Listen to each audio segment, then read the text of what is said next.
And we are live. Hello, everyone. Welcome to the early stream of the spaceship. I appreciate all of you.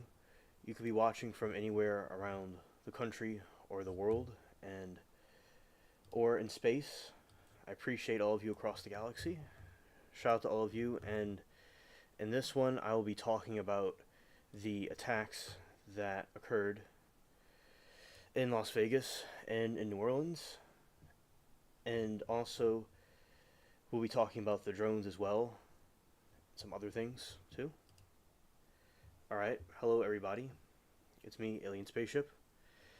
And this is an earlier live stream for the early people. And I am going to briefly, I'll play a game while we wait for everybody to come through. And then I will start with the articles and things like that. But I'll talk about it while I do the game.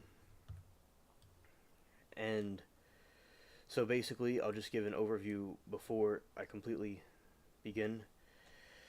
And so basically, hello Dwayne, good to see you. So basically what happened in New Orleans, there was Jabbar, and he was a veteran, and he was radicalized by ISIS.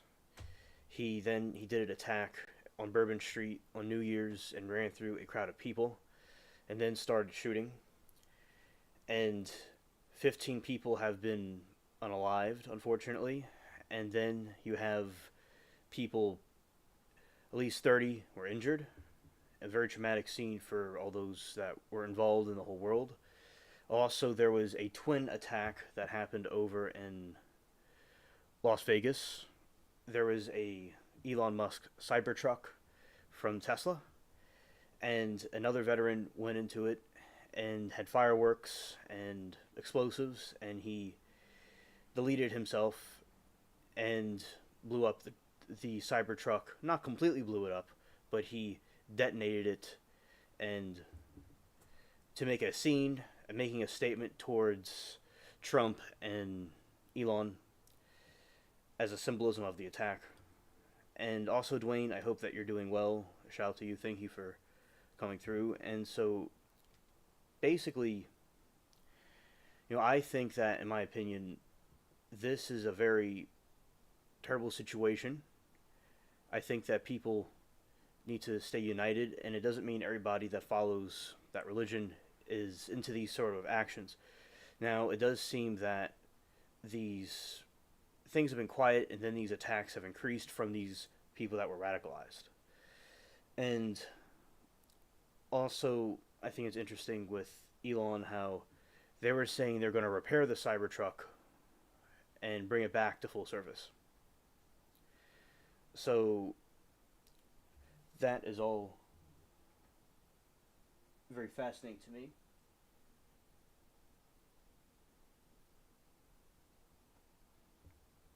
And basically, thank you. We're doing well. One thing I want to look at.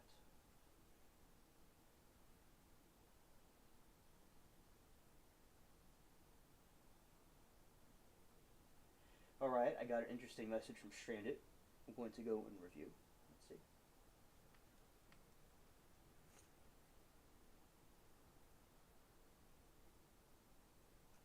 Okay, I'll look at that real quick.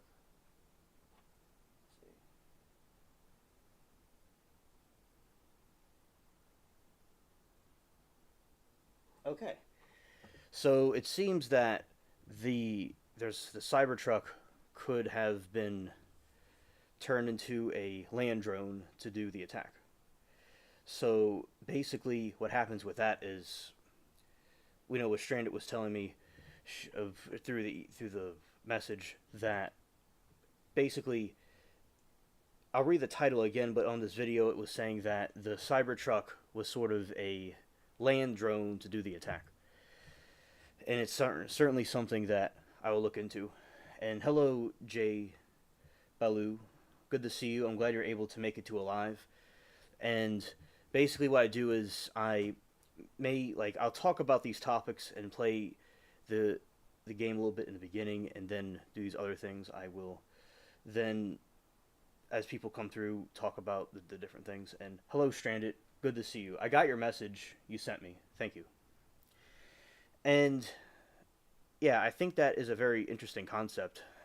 And, you know, people have to understand is that these things, people are so worried about what was going on with, race. People are concerned about the genders and who was gay or not, and these silly things. But you have all this stuff going on, and it was happening, and people, you know, were caught off guard. And when you have somebody that's on the internet talking about doing attacks and being radicalized, something that you should do is completely discard them and, try to get them investigated. Yeah, and also basically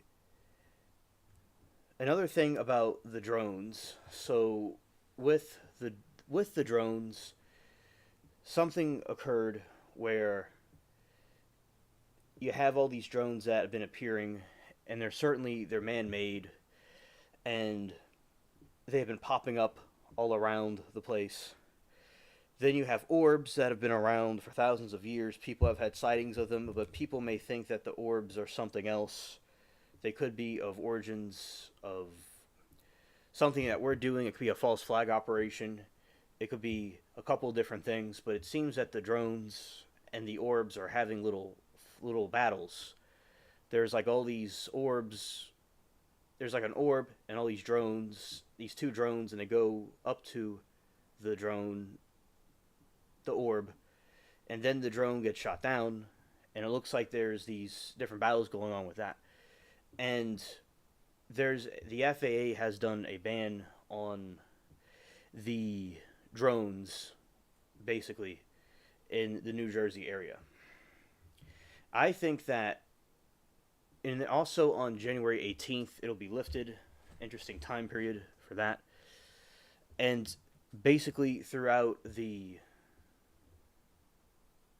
year, hopefully we do not have more attacks, but things could get worse possibly, And yeah, what's up with that?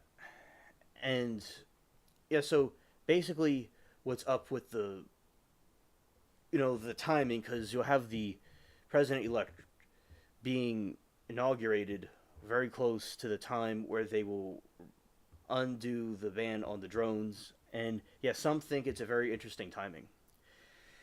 And basically what we'll do is, in a strain, if that's what you're referring to, that's the answer to that question. But if you meant something else, I will, you could just ask me a little bit more specific and I'll get to it.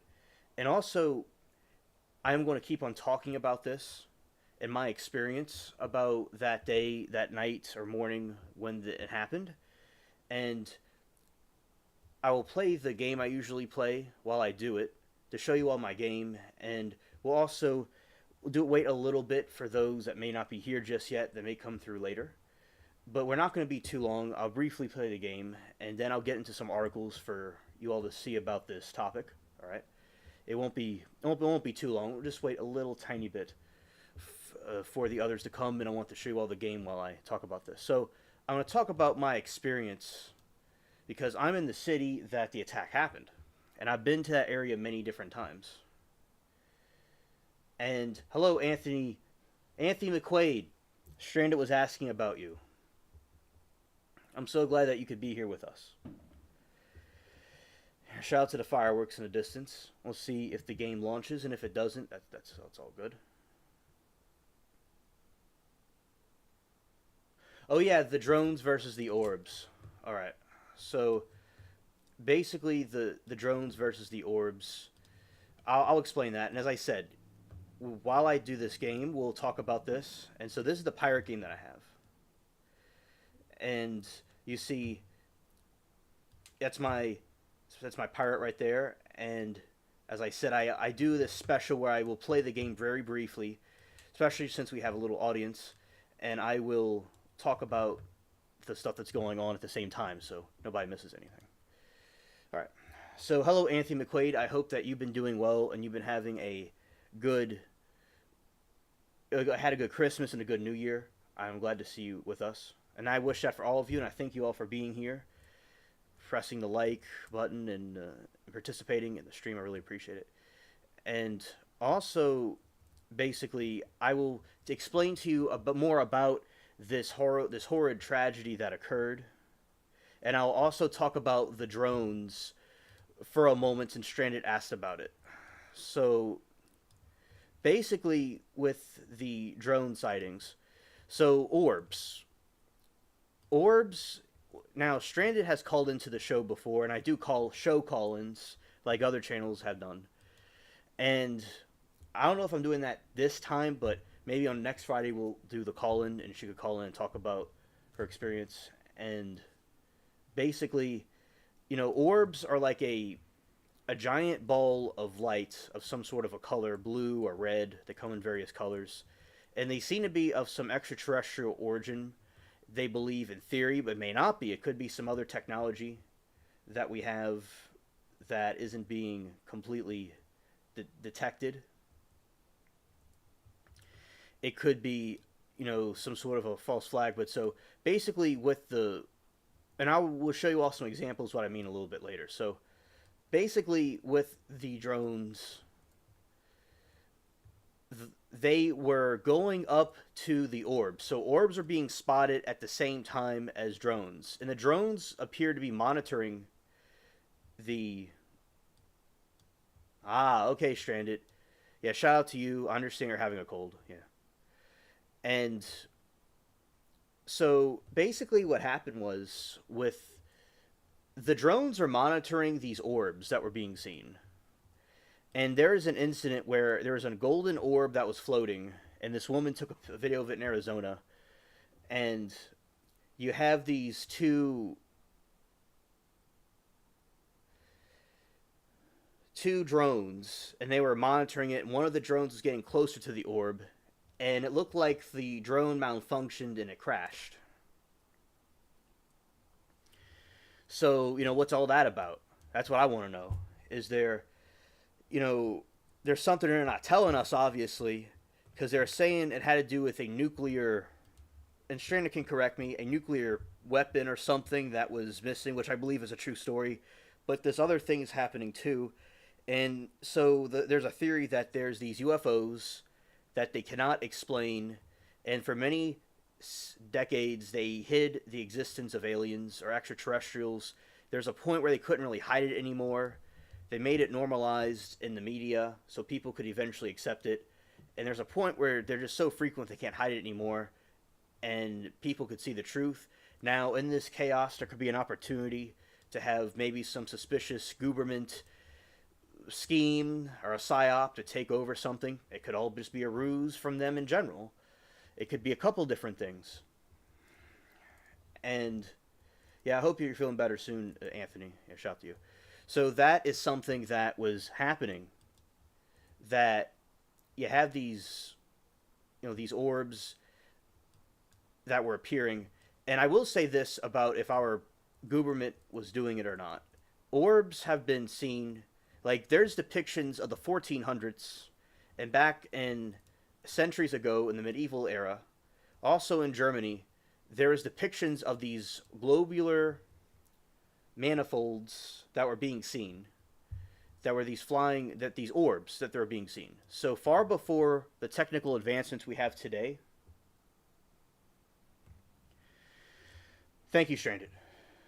Something that we have today, the type of devices we have today, before we had any kind of technology, before the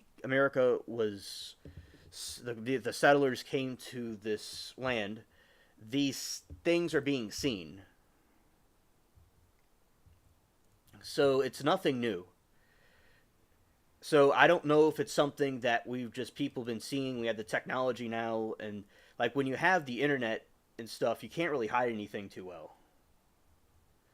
It's very easy to expose stuff. Like, say, the radicalism that's been happening with, these attacks. People could see the internet and study certain, ideologies and stuff, and could be like, wait a minute, why is this group of people always seem to be doing these attacks and no one else is? So you kind of like think that there are there's something going on there. So basically, the internet, even with aliens or with anything, people can't really hide anything anymore. The truth comes out. So, and there is another scene over a population that one of them was being shot down, and you see this thing zooming and zipping across the sky. It's something very strange from this earth. Now, when you see this on video, you can't cover it up. And they don't want to cause a panic, but that is extremely serious. Hello, Psychosocial. Welcome. We're talking about the orbs and also the attack that happened while I do this game, and then we'll get into some articles and things like that. So, and shout out to all of you. I appreciate all of you being here and hanging out with us. And Happy New Year in 2025 to those that weren't at the late stream yesterday.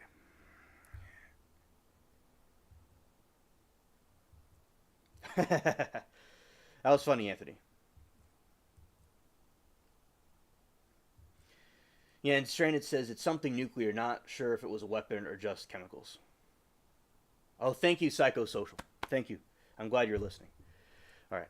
So, as I was saying, when these orbs are being seen, and in my opinion, I do believe there's aliens that exist, but I also think, in conjunction with this, in Psychosocial, we've seen quite a few movies with aliens in them. It goes back from a very long time ago. People have been depicting aliens in the media.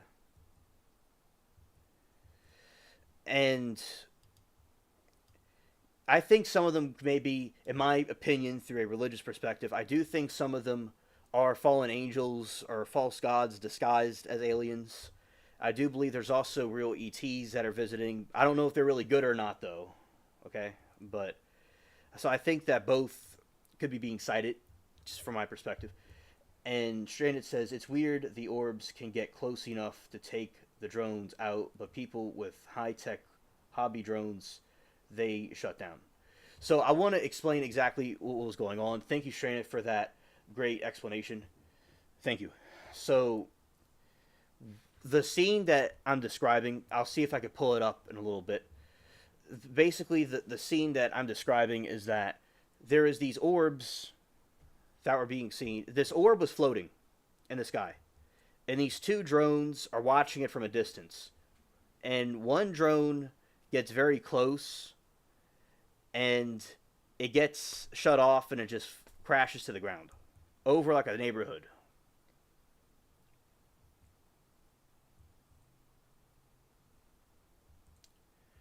I know. I think that it's very strange about the drones. Well, Dwayne, you go and see her. Thank you for spending some time with us on the stream. Shout out to you.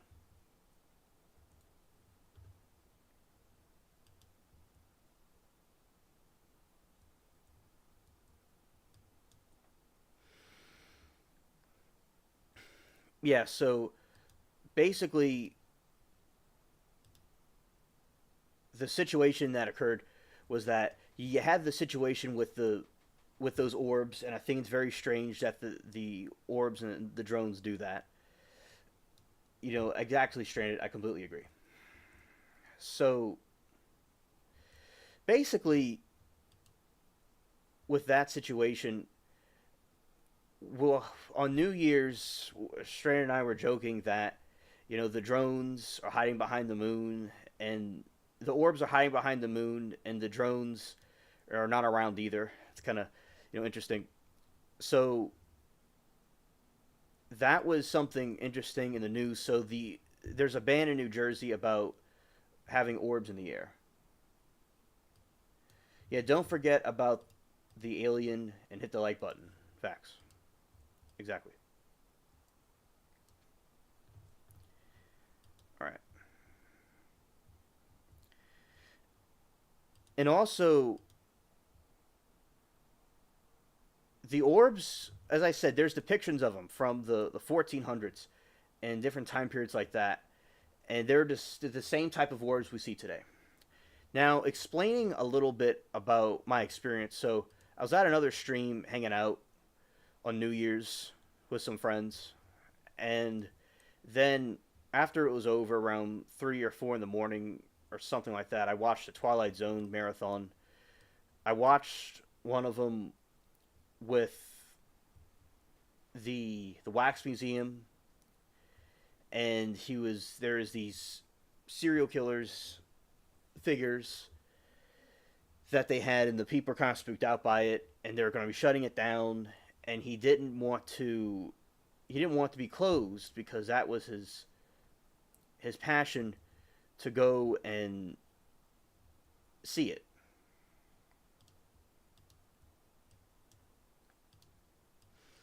And and be there. So what he did was he took them and put them in his basement, and his wife was angry about this. Then her brother was also angry about it, and she goes down there, and since it's the Twilight Zone, she was deleted by one of them. And then the brother went down there and saw it, and he was deleted too. The boss comes back to take them somewhere else, and then he gets deleted, and then he wants to completely dismantle them. And what happens is they go and attack him. Then he's a wax museum figure in another exhibit for deleting 3 people. Because a serial killer deletes 3 people. That's the criteria for it. So I'm watching that, and very ironically, I'm watching the Twilight Zone about this young guy in the 60s, and he's a neo-Nazi, and he's talking about Nazi ideologies.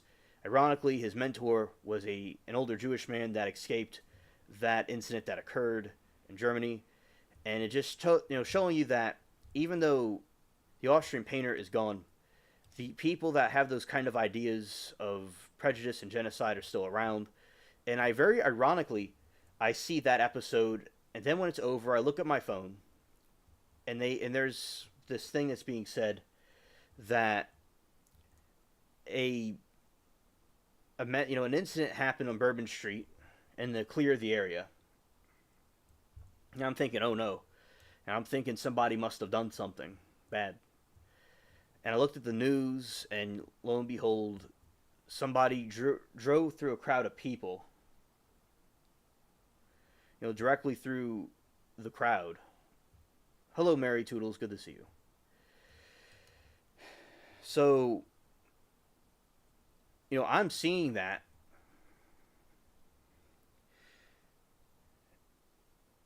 And I think that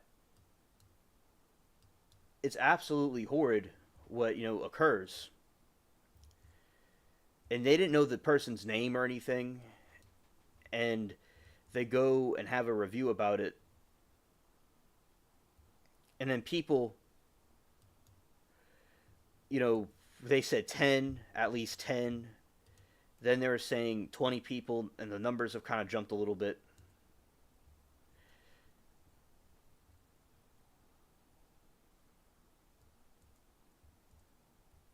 Oh, okay. Understood, Jay Balu. Thank you for coming over here. And, see you in a little bit. Yeah, so that's basically what happened.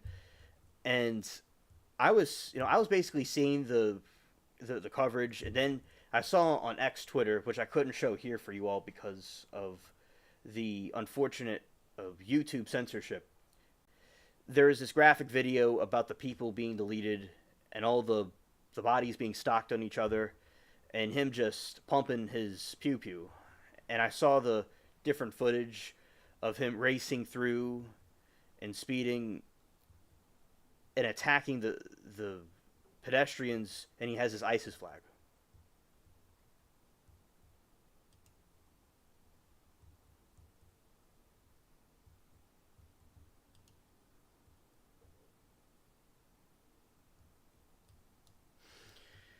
And it's horrible that it happens here. I'm sure people that were in New York were talking about it, that it had to happen here. I think it's extremely cringe that This is where it had to take place. It's unacceptable for that to happen in this place, in this time period, and everything is absolutely absurd.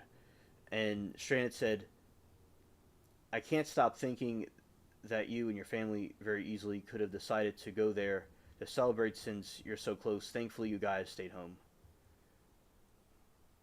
Thank you, Anthony. I'm glad that y'all are right. And everybody was messaging me and seeing if I was okay.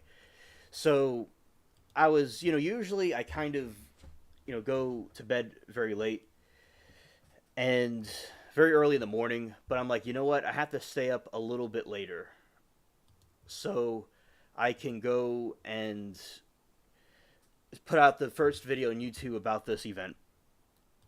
And everybody can know I'm okay that way. So the sun was even coming up. I was making the video, my stuff was loading, I uploaded it, and the sun came up and everything, but I just did what I had to do. And it was a very crazy night. And before that on the stream, it was like a police stream. They were showing some camera footage. Somebody was in an accident on New Year's, and one of them passed away, probably wasn't wearing a seatbelt or something, I'm not really too sure. And the other ones are very injured because it was a hit and run for like a drunk driver. So the person could have been wearing a seatbelt, I don't know. But usually if you're wearing a seatbelt, you shouldn't go through a windshield. So that was like, I'm thinking, that's a really messed up way to start the new year. But man, was I in for a rude awakening when I see that occur. And the ones that are radical, they want a global, war. All over the world, they want this to just pop up and everybody will be subjugated by it. But it's like, there's more of us than them. And there's people in that faith that do not agree with that type of, philosophy to do those things. But, it seems like it's happening quite a bit. And it's unfortunate, because in other countries it's happened. In Africa and Europe, all over the world it's been happening. It certainly needs to go to an end.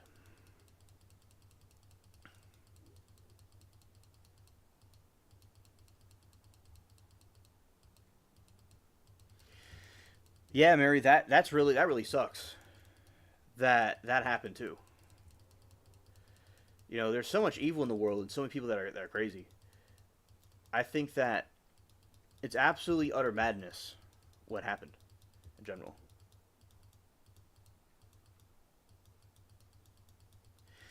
Yeah, Stranded. We were chatting and joking about the orbs, and I was watching something and talking to you, and yeah, seeing that was total madness. And yeah, we were just chilling, having a good time, and then that has to happen.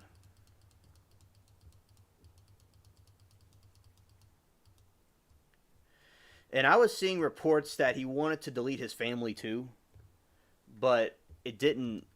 He thought it would draw too much media attention and draw attention away from the war against the disbelievers.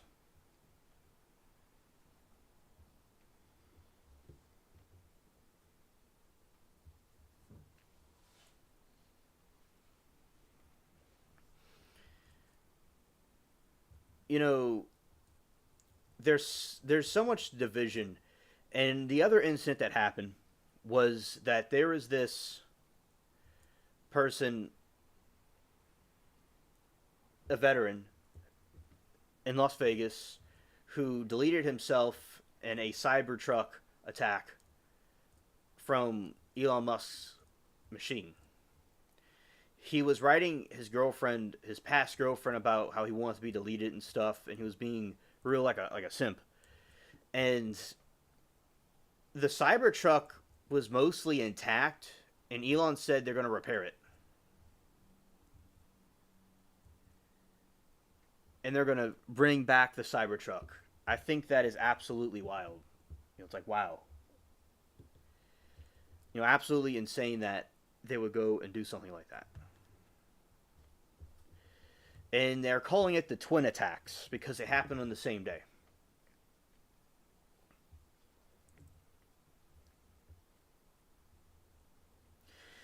He was saying that in his YouTube video. Yeah, and also YouTube took down the video of the event that happened. He had a YouTube channel, and now this guy, Jabbar, he sounded like an American. He was from America. He wasn't even raised in Islam. This is the same type of pattern that happened with the other ones. You read about that too, Dwayne. Yes. And also, Dwayne, in his study, he had the Quran opened to a page about martyrdom. And like, let's just say, like, hypothetically, a long time ago, people fought in wars and in battles and stuff. Maybe, as I said, I'm not saying the group was a, I'm not defending this actions at all, but like, they they had these wars and stuff in the ancient times, and maybe if somebody's like in a war, they can go to martyrdom. But if everybody's just chilling and nobody's hurting anybody, what's the point in like doing these kind of things? It's like you're only, I'd say, like, Muslims suffer from these things because you're the ones that don't do these type of actions. They are the ones that are going to be disliked. It's only causing more problems for them. And it's like it does the opposite of what they think is going to happen. Stranded has an update. New news about that. The guy in Vegas and the one in NOLA were both stationed at Fort Bragg at the same time and most likely knew each other. I heard about Fort Bragg earlier, but that specific news is something I wasn't aware of. Thank you. Because people were talking about Fort Bragg being suspicious. Because basically at Fort Bragg, an attack, is something going on there? Are they indoctrinating people? It's very suspicious. Anthony says both men went to the same army base and rented vehicles from the same rental company. Yeah? Like, what's going on with that? It's like, what's going on here, really? It's like, come on. Why are you, from the same company, from the same group of people, you have to go and do a coordinated attack like this? And basically, in 9/11, you had a problem where the Muslims that were doing it, especially Zayed Jarrah, was the most like clean cut, like regular guy. He was very westernized. And the ones in 9/11, they went to Hamburg, and they went there in college, and there was a mosque, and it was a sleeper cell. And some of these people, these radicals, the only way to atone for the things that they fell short about, they had to go and do these horrible things to redeem themselves in the eyes of God. But in Christianity, Jesus deleted himself. He allowed himself to be deleted on the cross so people could have salvation. But these radicals, they're not shown a loving, kind God. It's like kind of like a warlord.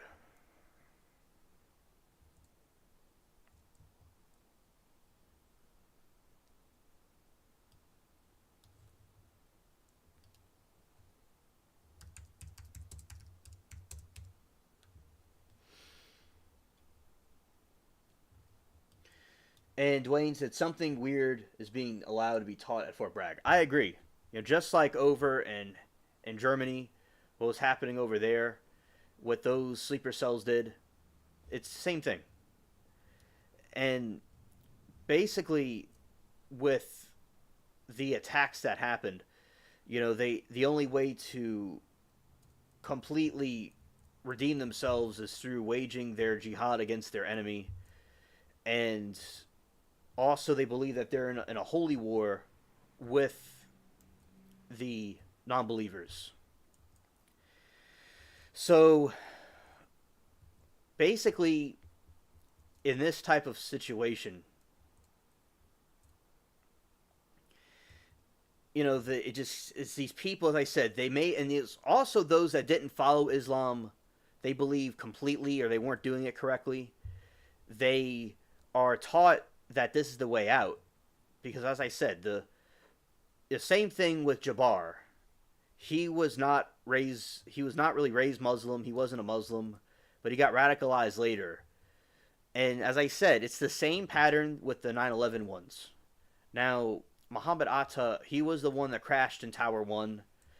He was radicalized from a kid. He read the Quran. He was very angry, but he seemed like a pretty chill guy according to the people he was around.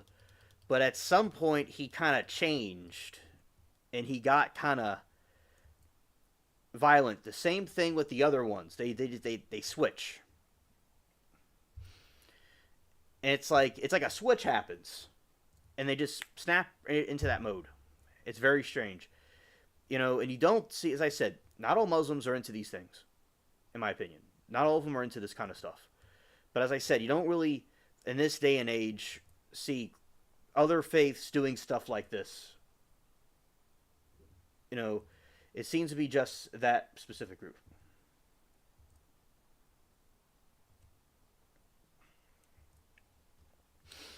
Also, Strand has a very good point. She says, also, the NOLA guy ran up 30 grand on his credit cards. Right before this, he flew the Cairo, and then Canada following week. That's very interesting, Stranded. Cairo is where Muhammad Atta was from. One of the original, the original hijackers.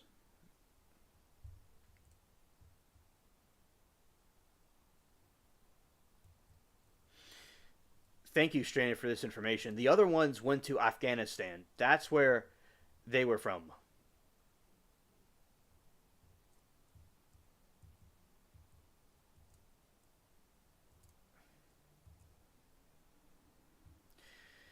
Yeah, and as I said, it's just a crazy thing to experience because people, it's like I've been to Bourbon Street before, very many years ago, a couple years ago with my friends. It was also at night. I've been there a couple of times with family. It's crazy to see that happen and people just trying to enjoy their new year and do their thing. It's like nobody's safe anymore. It's like you can't I'm not trying to be paranoid or be, have nihilism, but it's like and y'all the 90s and any time period in the past were not perfect, but I think in the 90s, it wasn't like this in my opinion. It's like but although I was, very little back then towards the end of it, but people you can't go somewhere and be safe. It's like people can't just go to the somewhere and be safe anymore.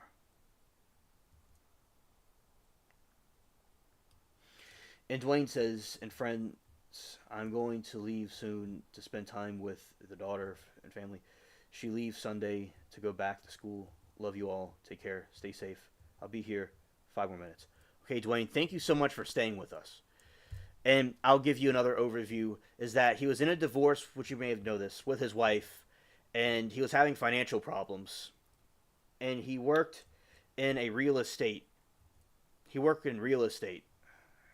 And he just seemed like, he was having some issues, but no real signs of problems, and then he completely switched. Right, Stranded. And also with the 9/11 hijacker, with Muhammad Atta, his family has a picture of him on the wall, and they believe that it wasn't him that did it. And that he was saying that his son called him after the attacks, and he was saying that the the Israeli Secret Service was going to assassinate him, and he was eventually assassinated, but he will not accept that his son did it. But they seem to kind of, there's a time in Cairo in that same interview, they talked to his friends, his childhood friends, and they flipped the question back on them. This is what they said, Stranded. It's ridiculous. The friend was saying, "Oh, what about all the people that are being deleted in Palestine by Israel?" They were talking about 9/11, but he was like, "What about what Israel's doing?" No condolences about the attack or anything. He was real angry. And he said that his friend, that Muhammad Atta didn't do it, but it's like, what about Israel and Palestine? He says they're so immature. And this all started where, as I said, nothing against people. There's many people that are not bad like this, and there's people that are Arabs that are not even Muslim. Oh, look at that beautiful palm tree Christmas tree. Look at that, everybody. Wow. There's people that, like, Abraham went with Hagar because he thought he was going to create the promised child, and he didn't, because in Ishmael, and that's where the group of the Arabs come from. So, and see, God told him not to do it, but he did it. So basically, and that's where all this comes from, and that's where this conflict with Israel and the Middle East goes, because it's like they want this little sliver of land, Israel, and it's like where, like, the size of New Jersey, but everybody's upset about it. Some people are upset about it over there, but those people have the entire Middle East, though. But yeah, so that in this attack, I think that it'll be interesting to see how the president-elect handles the situation. And I don't know. I hope that more of these attacks don't happen. But I cannot completely guarantee that, because, I think somebody was saying there's going to be more attacks in this coming year, and that's a really crazy way to start off the year. And then again, just like last time with 9/11, the intelligence knew something may be happening, but they didn't do anything. This situation, this man's posting on social media about what he's about to do. And nobody does anything. But if it was the other incidences that have happened, they get them right away. Like that. Over in England they're very sissified in England. Because if you make somebody put a post that gave somebody anxiety, and the police showed up to the person's house. And Dwayne, have a great time with your daughter. Be well. I'm glad you stayed with us for a little while. And Anthony said something cool. He said, "In fact, I think there was even a shooting on the base." Well, we'll look into that. Now, in a moment, I'm about to go over to the articles, and we're going to go over it, another time. It's not really another time. We're just kind of going over and reading articles about it in detail, and I'll tell you all about these different things, this rabbit hole, and I'll be talking about the orbs too.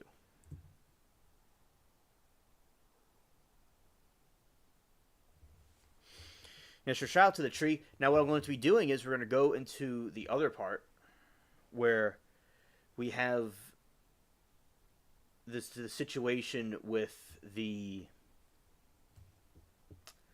articles. Now, Stranded, I'll tell you something interesting. Last night, a little bit after you left, I ended it, and I was going to make it until it was like 4 hours, and I didn't do that, and I missed Sarah by a second.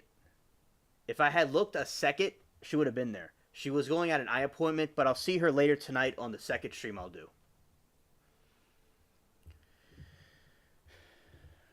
So,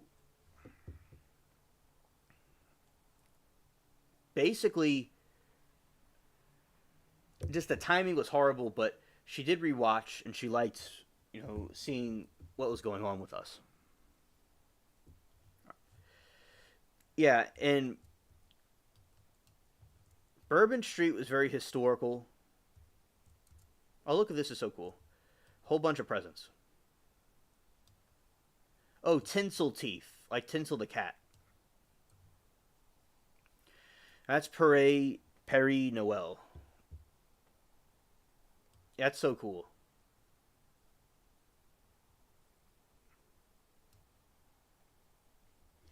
Yes, in the big gym, one man shot several people. Oh, wow. Alright. So, All right. Now we're going to go into the articles.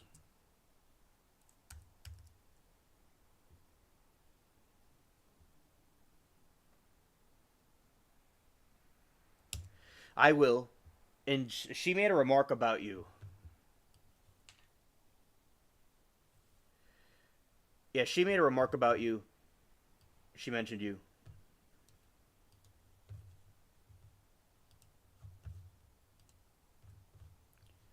Well, hold on here.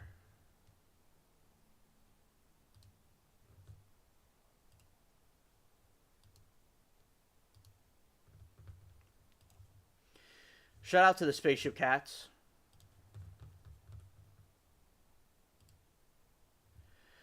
All right. And I'm going to talk about the. All right, Dwayne, thank you. Okay. All right, so let's. We're going to talk about Jabbar. Okay, so Stranded. Sarah said that she's glad that you made it to the chat. That's what their mark she said. She was glad that you made it. And she was glad that you made it to the chat.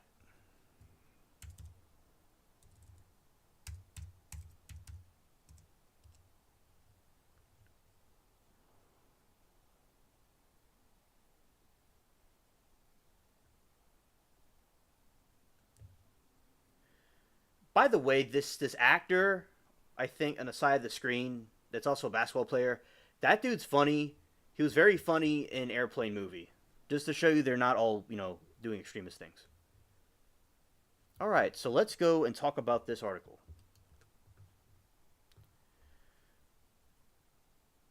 All right. So New Orleans ISIS. Okay. The ads are funny. All right. So New Orleans ISIS terrorist Shamsud Din Jabbar had bomb making station and Quran open to chilling passage in his home, new photos reveal. It's alright, Stranded.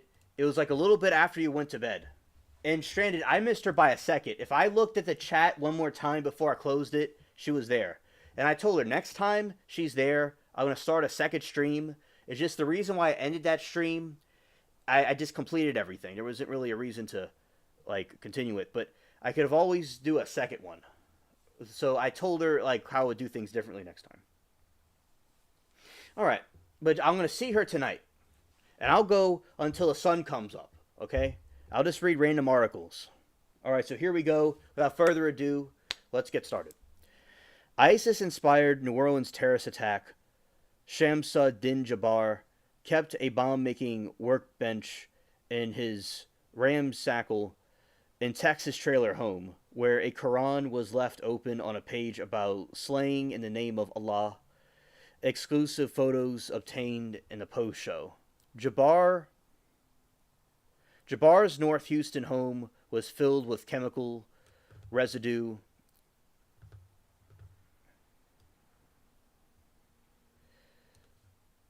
I'm getting to it, okay. Residue and chemical bottles while in an inventory items seized by the FBI.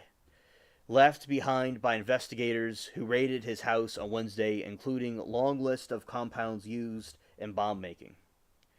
His Quran was propped atop a bookshelf, a centerpiece in his living room, and open to a passage reading, "They fight in Allah's cause and slay, and they and are slain, a promise binding."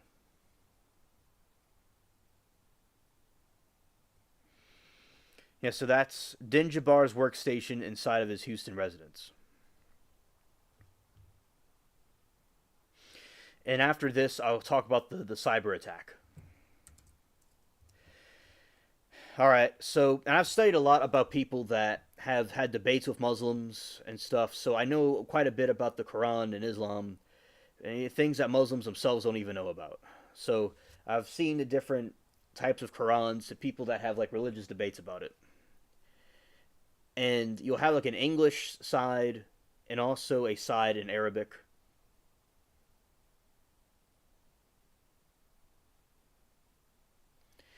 And basically, with this information that's up, it looks like Arabic on one side, but I do see English subtitles on the side of it because Quran they'll have an English translation and they'll have an Arabic translation. Now, but I'll say that there's like a part of the Islam that says that those and actually a lot of things in Islam point to what the Christians say about Jesus. Many things point to that, many parallels. But and there's even something that says if they delete a person, it's as if they deleted all of humanity. And there's that the Christians are of the book, but there's these other verses that talk about the complete opposite. And like in Islam, when they were starting out, there's the pagan Arabs, and the pagan Arabs were they were very sadistic. I mean, I'm not saying that the other group was good, but this is from the Islamic perspective, and they had these wars with them, and I'm sure they probably would have been against Christians too. So they had to fight them all the time. And so when they're talking about martyrdom, maybe they were fighting battles against those pagan Arabs. Of course, Jesus, you're supposed to fight, even Christians, like, fight for your family, yourself, your faith. But, there's a point where people go to a dark place and act, evil. But basically, they were like tied down with stakes and baked in the sun. So they're like, they believe in God and they will be deleted believing in him. But then it's like in this time period when nobody's doing anything to anybody and society's just chilling, there's no need for them to do these things. But they have these radicals that think that everybody needs to convert to it. They need to have a global war against their enemies because they believe that we have the wrong book. But it's like, Jesus was like, this is the revelation about this information, right? And that anybody that goes against this is incorrect, and that many false prophets will deceive people. But even these Islamic imams and these teachers that are teaching some of these extremists to do these wars, they're false prophets, misleading Muslims to do stuff like that, definitely. So it's best to, use diligence and wisdom in these situations. So continuing with the article, the passage verse 9111, interestingly, sounds like 9/11, expounds on Muslims' responsibility to delete Allah's enemies and to be willing to be deleted, that mission in return for eternity in paradise.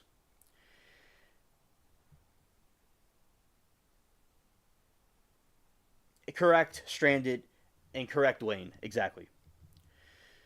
Numerous books about Islam were also on the shelf around the squalid home while prayer rug was rolled up nearby. There's hadiths. There's all kinds of dark stuff in those hadiths and these different things. So there's like the Quran and these other books that were written on the side of it. And as I said, and I have to keep reiterating this, I choose to do, that not all of these people follow these violent verses, but there's many that follow the violent verses. That makes sense. FBI officials on Thursday said Jabbar posted 5 disturbing videos on Facebook on his drive from Houston to New Orleans just hours before he unleashed carnage on Bourbon Street, leaving 14 innocent pedestrians deleted. They're saying it's now 15.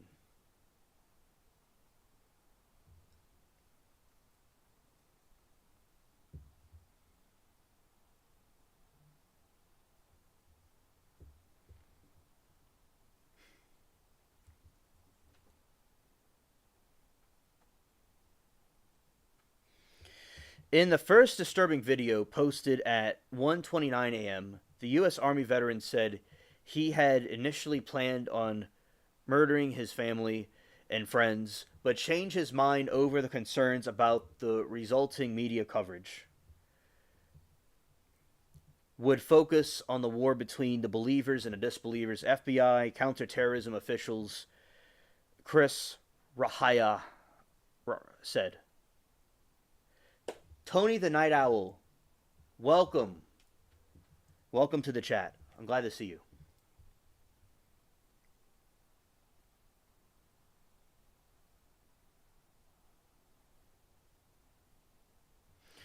All right, that's more of his study, where he was doing his thing. And it's very sad that this happens in my city, that this happened. I mean, it could have been friends, it could have been anybody that could have been there. And the people that passed away were, people that weren't doing anything against Islam. They weren't doing anything against anybody. And ironically, they deleted people that believed in God. Yes, Tony, very weird things, very strange things indeed. And yes, Bourbon Street has a history of doing things that are sinful, in theory, or doing things. There's even people that do witchcraft over there, like fortune telling and stuff. But it's like when you generalize a group, everybody, and you just go through a crowd. And it's like you went and deleted people that did nothing wrong. There could have been Muslims in that crowd. There could have been anybody there.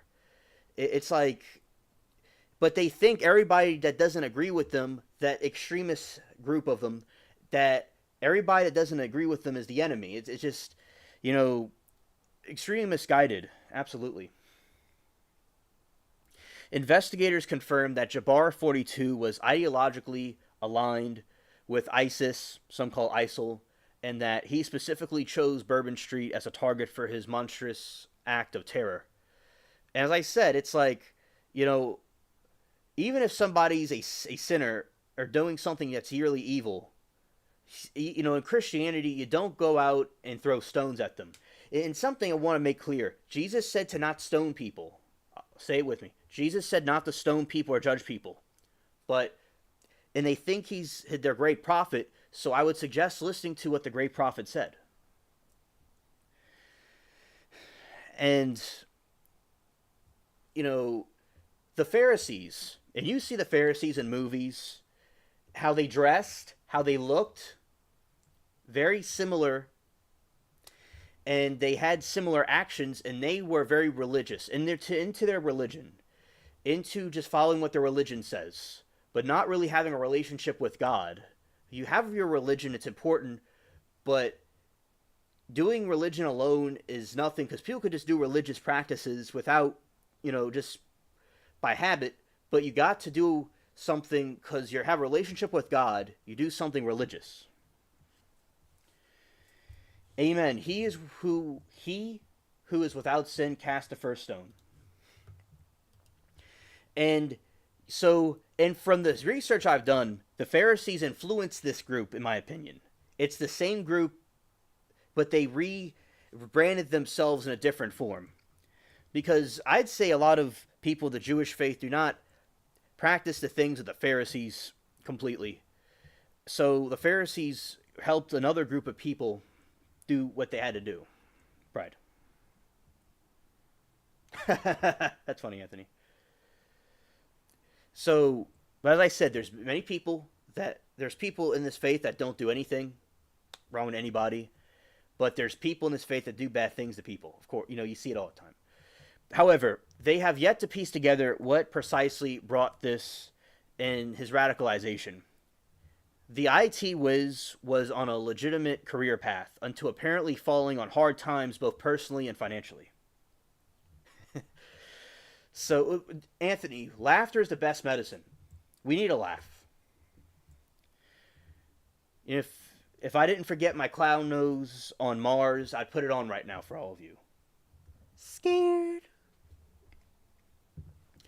He contended with 2 failed marriages and faced mounting debt before he deleted 14, really 15, innocent pedestrians and injured dozens more with an explosive-laden Ford F-150 truck bearing the black flag of the jihadist group. So, basically, he was a veteran, and I don't know what he experienced. I don't know what, did he feel guilty about things he did or he supported? Did he feel he was hurting his own people? Did he, because when you fall in hard times, that's who you find out who you really are when you're in these hard times. And he was not raised a Muslim, but his background's Muslim. His name is an Islamic surname, like what we would call a surname. It's a family name. So his ancestors were Muslims, and and a lot of these people, like Tony, I was explaining earlier, what these groups will do, to atone for their sins of not following their religion properly or partying or doing things that weren't right. This is the problem with some of the 9/11 hijackers. They want to atone for it and prove themselves to Allah, so they go and do these things. But as I said, Jesus and Christianity paid the price for everybody so they could have a free gift of salvation. Because Jesus came to fulfill the Old Testament, but he came to fulfill it. He also brought, by fulfilling it, he is an update. So certain things that man came up with, he showed them what God actually wanted them to do. When God told Abraham not to go with Hagar and to wait patiently with Sarah to have the promised child, he didn't do it, and he fell short. Sin is falling short.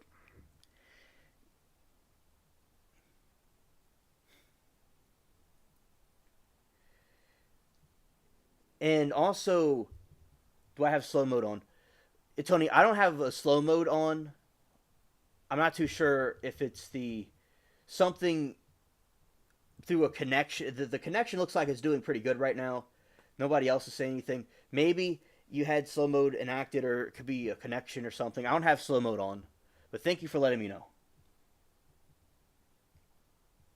His second wife had a restraining order on him.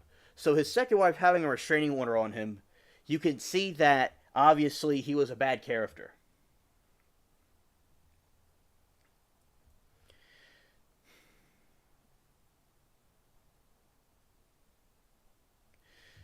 Anthony, do I think that President DGT will get the National Guard out?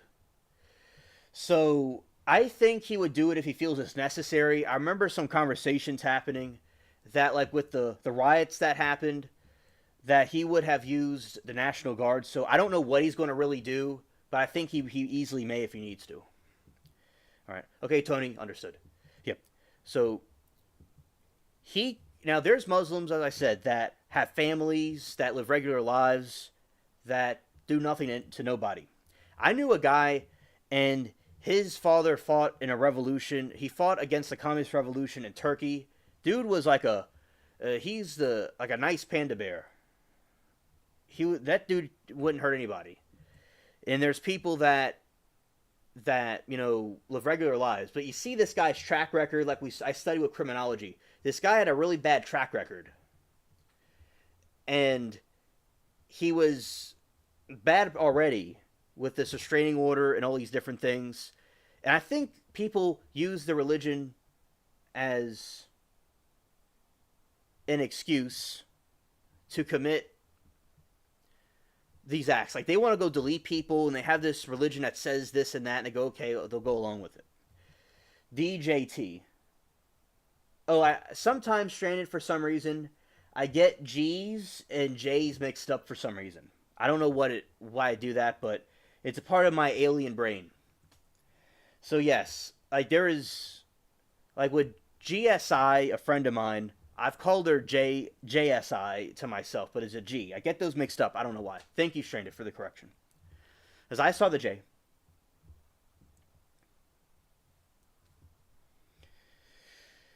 He contended with 2 failed marriages and faced mounting debt before he deleted 14 innocent pedestrians. And injured, which is really 15, dozens more with an explosive-laden Ford F-50 truck bearing the black flag of the jihadist group. Also, my stupid city basically did this thing where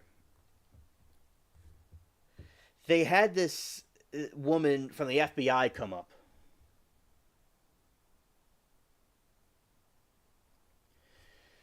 And basically, this is a problem that I have. So they had this woman, it was a black lady, and she was saying it was not a terrorist attack. But she looked stupid when she was saying it. It was a terrorist attack. It's like, it's ridiculous.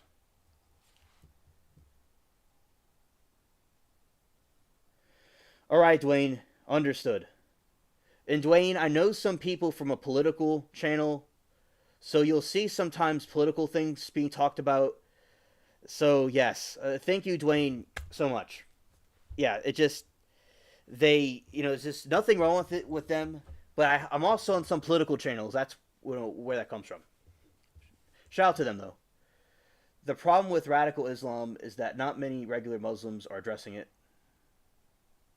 Religion and politics divide, absolutely.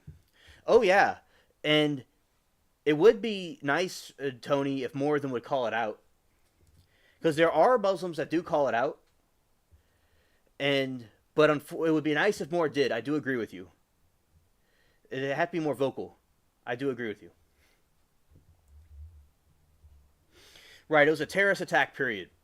If somebody makes an offensive tweet or I'm being a little political, Dwayne, for a moment. Bear with me. If somebody misgendered somebody or somebody, you know, went, I'm not saying it's a good thing, but people they went to the Capitol building. It's not a good. I'm not saying it was a good thing. They're going to track them down and they'll get the whole Voltron after them. But if somebody's on social media talking about doing an attack and being clear about it on social media, they don't do anything. Just like with 9/11, they knew for years this group of people was planning something. They didn't do anything. And also stranded with Pearl Harbor, they knew something was going to happen, but they didn't do anything.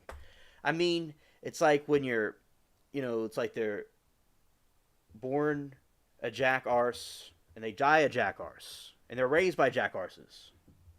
The female is a clown. That is absolutely true.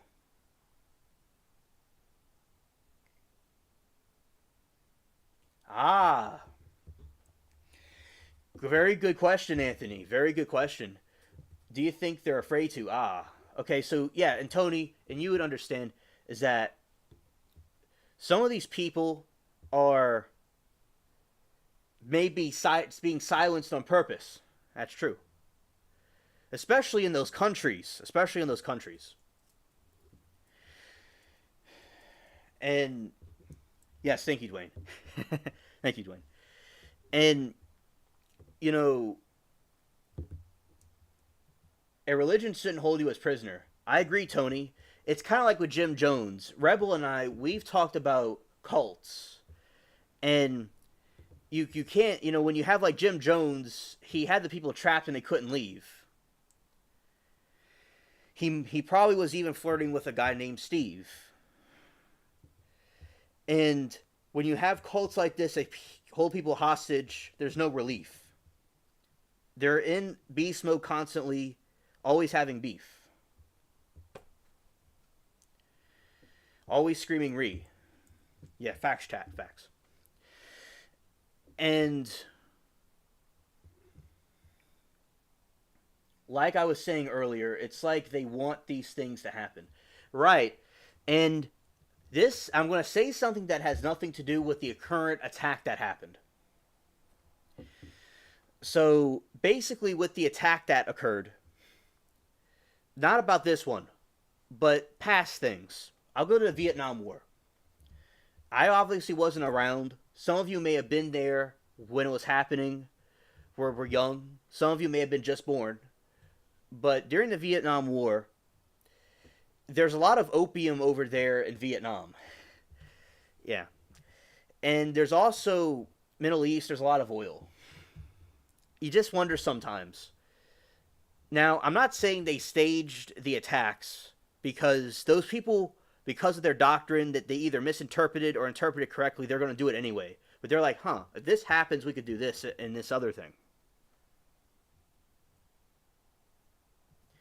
Oh, Stranded, that infuriates me. This infuriates me. It's like some simp soy dude. So I'll explain to you what a simp is. So a simp is like somebody that goes after like a woman that doesn't like them, and like kind of in a creepy, stalky way.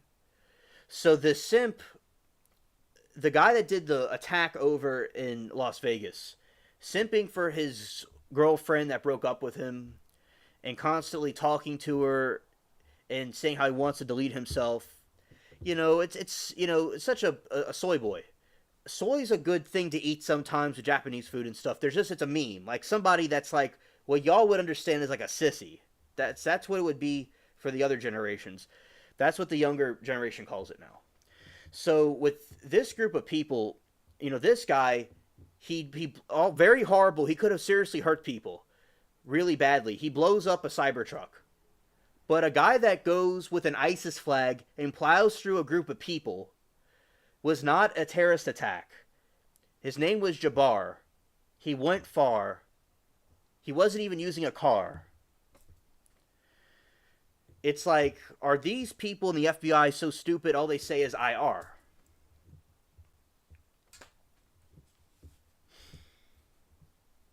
I agree, chat. Sending a message, absolutely. So I think that they're trying to cover up stuff. And as I said, it's like there's people that are political, and the person was not, a white European descent, and it wasn't a crime against a racial crime. As I said, I'm being political, so everybody bear with me. But so maybe the media could have a bias with certain things, and they just want to downplay. They want to water it down as much as possible. But, and anybody doing against any other group is wrong. All right? That's true. Any group, if it's a white person being bad against a black person, it's wrong. Or anything reversed, anything, or an attack from the terrorist against humanity, all that's wrong. And they all should be criticized if they happen. But so I think the media, if there's a bias, they should be unbiased about it. I see an ad right here for the Sister Wives, and we're talking about religious cults. And also, with the right, exactly. So with the Tesla Trump Tower, I think the reason why they did that, they're sending a message. I think they're trying to send a message to a new administration that's coming in. And the Americans have gotten rid of their leaders, but they keep on coming up like a bunch of roaches. That's what they are. They're a bunch of roaches. And, a bunch of cockroaches on the wall. Tony says, just about every time I make a comment, it tells me it's... Oh.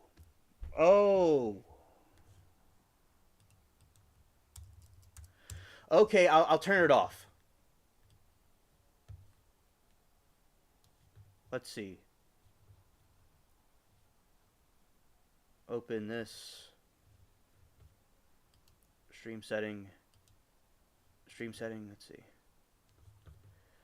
Give me a moment. About the chat, I'm trying to find something. Okay, so I'll explain to you what that is.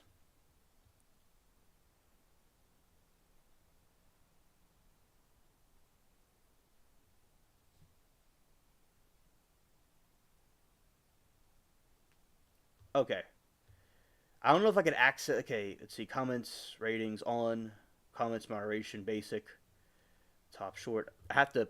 So when it's on slow mode... Oh, okay. Okay, so when it's on a slow mode...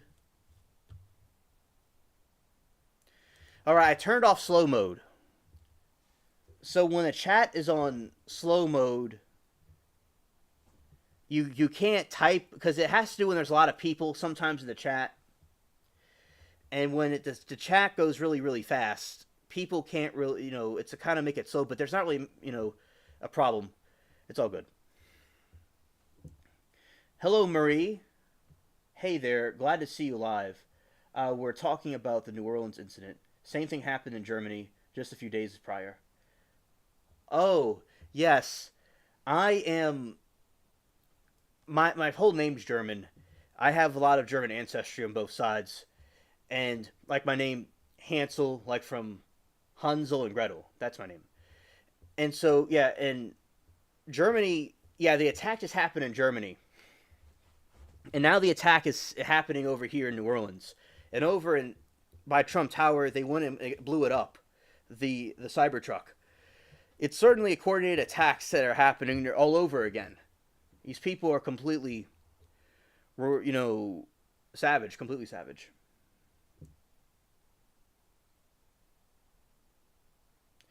And yes, Elon said that he's going to rebuild. He's going to clean off the Cybertruck, and they're going to bring it and restore it. Shout out to Marie, cool people on the Creature Feature stream. One of the people I met over there. So, in my experience about it, I was on another stream, and we're talking about the incident that occurred. Well, we were talking about New Year's. It was over at Smoke and Scan. It was a New Year's stream. I have friends over there, and we were hanging out, having a good time. And then I was watching the rest of the Twilight Zone marathon. And there's an episode about the Wax Museum where the Wax Museum figures are stored in his basement because they're trying to close everything down and, you know, the Wax Museum down. And then they come alive and start deleting his wife, her brother, and the boss, and he's just blissful about it. Then one of them about the Austrian painter after that, very eerily, and I get a notification on my phone that because of the commotion, paraphrasing, in Bourbon Street, please stay away from the area. They say the two incidents are not connected. Oh, I understand, Tony. That is what they said. And basically, I think it's connected in my opinion, but they're going to say it's not connected. They're going to try to water this down so much, like water paint. Ma, thanks. You're pretty cool too. Yeah, right back at you, Marie. And basically, with this attack, I think it's coordinated. Very similar. I was a little boy when the 9/11 happened. But, so I wasn't, like, being aware of the news like I am now. But it's like how they had the Pentagon hit, and they're having all these different places hit. That's what it reminded me of. You know, so I was early, and I saw the notifications. Hello, Jeff. Yeah, shout out to you, Jeff. Good to see you. Yeah, NOLA in the house. Fellow New Orleanian. And Jeff, I was just talking about my experience. And I was watching 2 Twilight Zone episodes. It was like 5 in the morning. And I saw what happened, that something happened on Bourbon Street. And I'm like, oh no, I'm thinking the worst. I go online and I see the news that a individual ran through a crowd of people. And I'm like, just like what happened in Germany. So, and I saw on Twitter a very graphic video, very graphic, of these bodies stacked on top of each other and in the pew pew going off. And also him running through the people and the bodies all over the ground. All right, Dwayne, thank you for staying with us. Thank you. So that was my experience with it. And then I had to do the video about it. And the sun was coming up because it was like nighttime, and I knew it was me. I never stayed up that late in the computer, but I had to do it. And the sun's coming up, and the Twilight Zone episodes are still going, and the cat, he's hanging out with me next to me, and I feel like I'm in a dream or something, and I go and put the video out, and I talked to my good friend in Arizona, who I went to school with. I told him about what happened. He made a funny joke. It's one of the goofs we're friends with at school that did it, just as a joke, make me laugh. And yeah, I was talking about it, and before that on the stream, I saw this dude and this police cam of a guy that went through a windshield, and his friends were in an accident. It was horrible. And like, what a way to start New Year's. But I was, not too far from what was going to happen to me next, because I was going to, in the own city, an attack happened. I'm okay. I wasn't there.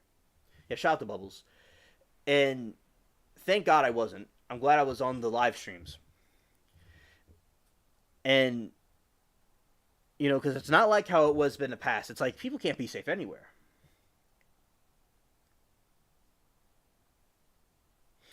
And Tony, a code word that I use for the Gov. Oh my goodness. condolences for their loss. Prayers and condolences.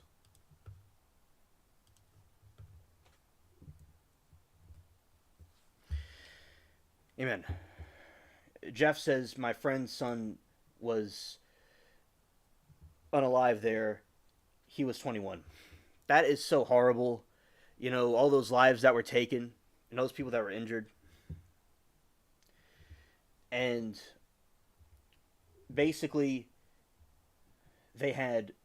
Oh, so, Tony, the word for that word is gooberment.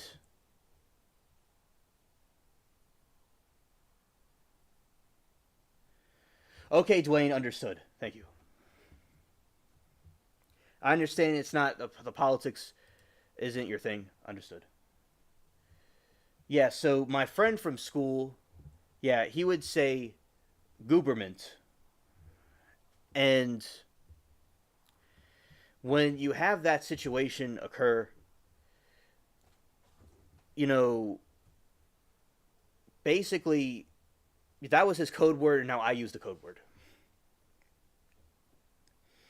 And Dwayne, see you on the next one. All right. And Marie said, this isn't the first time it happened in Germany. There was another incident in 2016 in Berlin. Somehow they're out for running over people on Christmas markets. Oh, absolutely. You know, during a religious holiday, they choose to do something like this. And basically, I think that it's very evil. And they, you know, no matter what they think of us, they're the ones. They're the ones that are following their twisted ideologies to destroy other people like that. There's nothing pagan about it.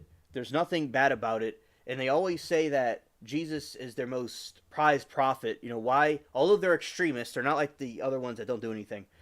They, you know, why do that? It's like they're not attacking Satanists. They're not attacking atheists. They're going attacking a religious market. That's something, in my opinion, what a Satanist would do. So thank you, Marie. That is an excellent point.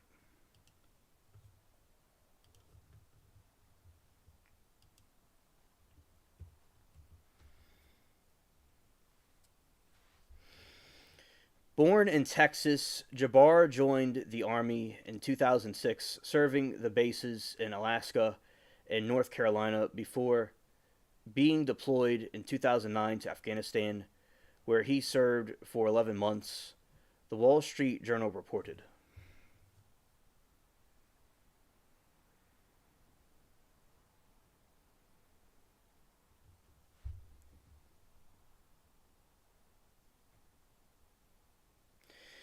Murray said, that's so terrible. This world is shambles all around. 48 when 9/11 happened, and it was like the Twilight Zone. Yes, Tony, that's absolutely true. It was like the Twilight Zone, for sure. Peach was telling me that an incident occurred where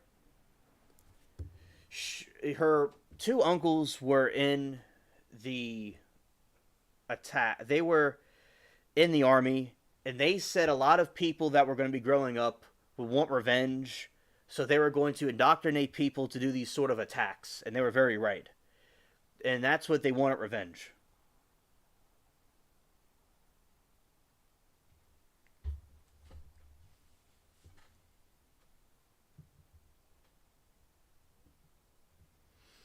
Although it is believed, more in the article, although it is believed he served in a combat role, he was promoted to staff sergeant sometime in 2013.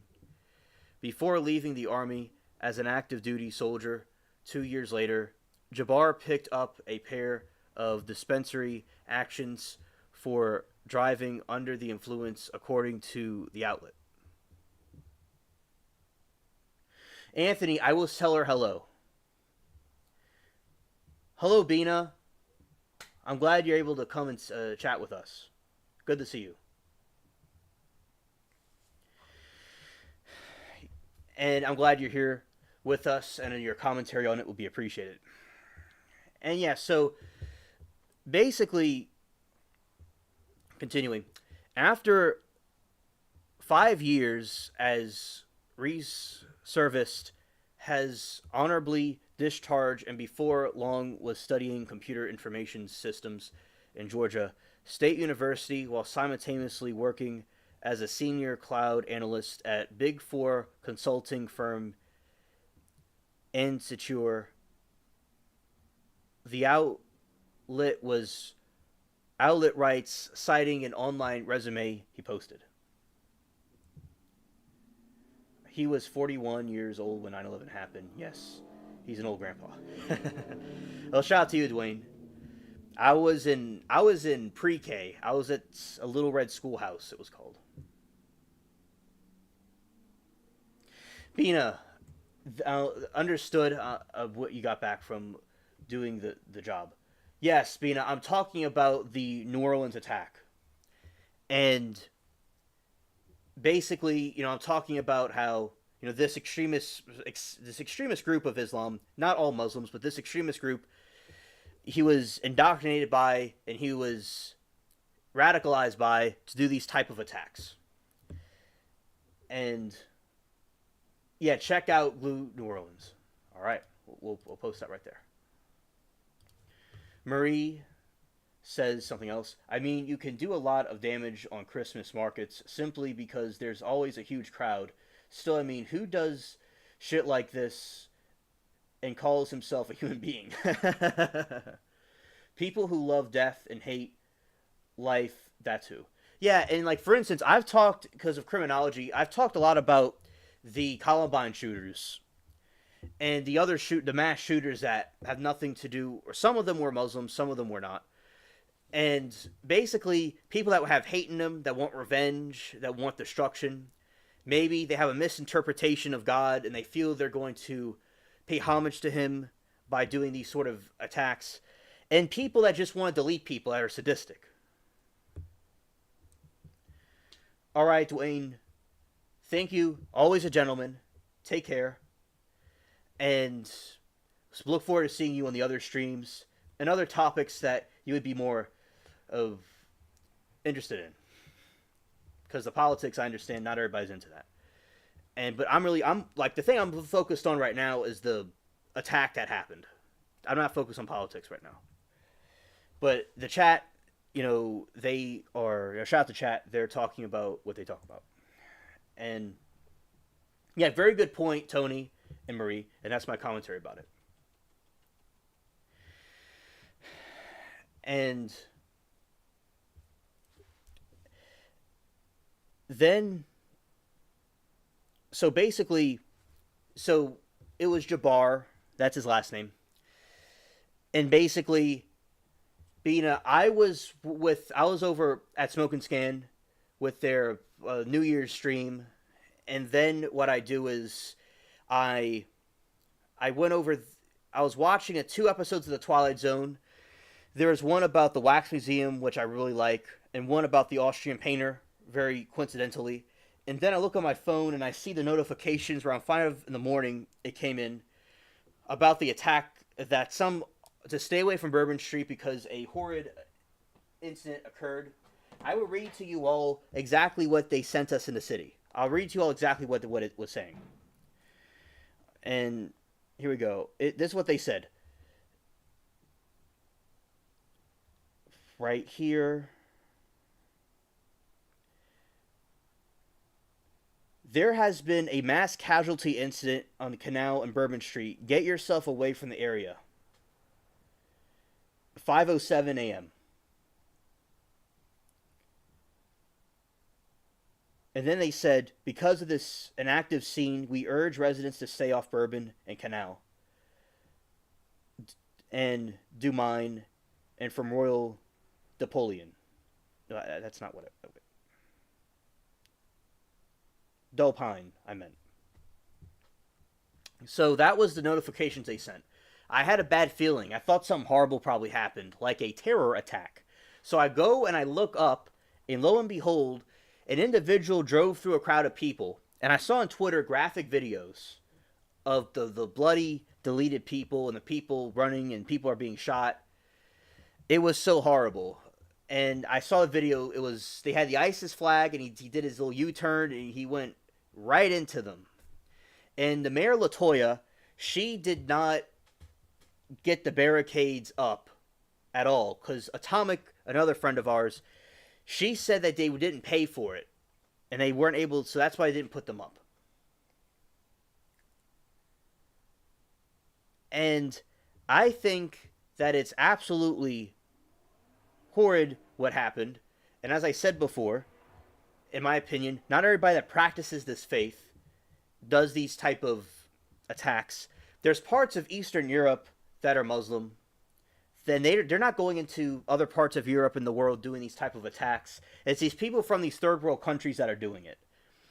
You know, and it also it could possibly be the third world versus the first world at the same time. If Islam was not a factor, maybe they would have found some other reason to do this.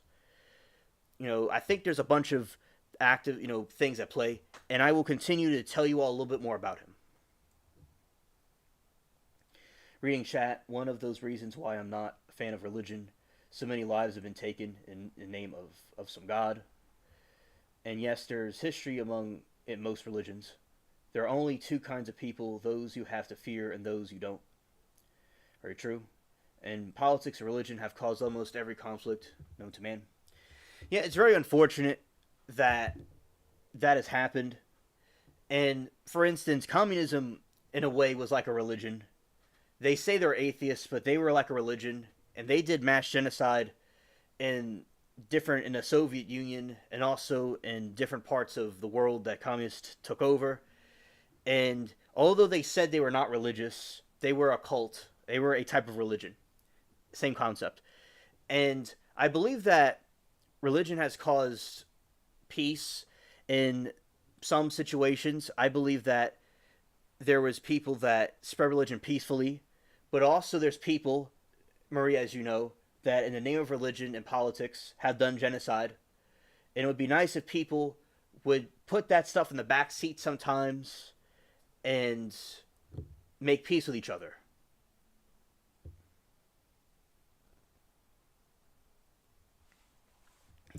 So I do agree with you, Marie.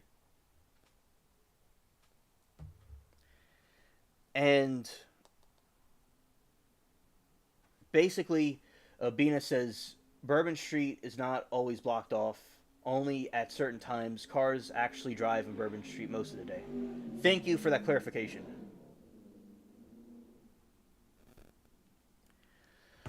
And Marie says the problem is that these countries still haven't learned to separate religion and government. Right. And also Islam has not been around as long as Christianity has, and in some senses it's still in an infancy. And as I said, I think the third world countries in general we're going to have problems anyway. I was talking last night in the late night live. There is a situation where, graphic warning, the dancing bears and how they torture the bear to dance and stuff. It's like these third world countries have not like the third world countries. I agree, it's kind of crazy. Yes, we have freedom of religion from religion. And from religion. Right. Like an authoritarian state that's enforcing something like that. Yes, Bina, I'm talking about the Bolshevik Marxist trash. That's what I'm referring to. Yes, you know very well I'm talking about. When they took over these different places, it was like a cult. The Bolshevik menace was like a cult. And even they said they weren't religious, their Marxism was their religion. Yes, I'm talking about them. And you know very well how bad it could be in that, being under that curtain, under that block. And I'll tell you all some more information about Jabbar. Before leaving the army as an active duty soldier, 2 years later, Jabbar picked up a pair of dispensary actions for driving under the influence, according to the outlet. After 5 years as a revisionist. He was honorably discharged and before long was studying computer information systems at Georgia State University while simultaneously working as a senior cloud analyst at Big Four consulting firm Accenture, the outlet writes, citing the online resume he posted. Then, from 2019 to 2021, he worked at EY, also Big Four firm, as the cloud consulting manager before landing a gig at yet another top consultancy in Delhute, where he earned a salary of $125,000.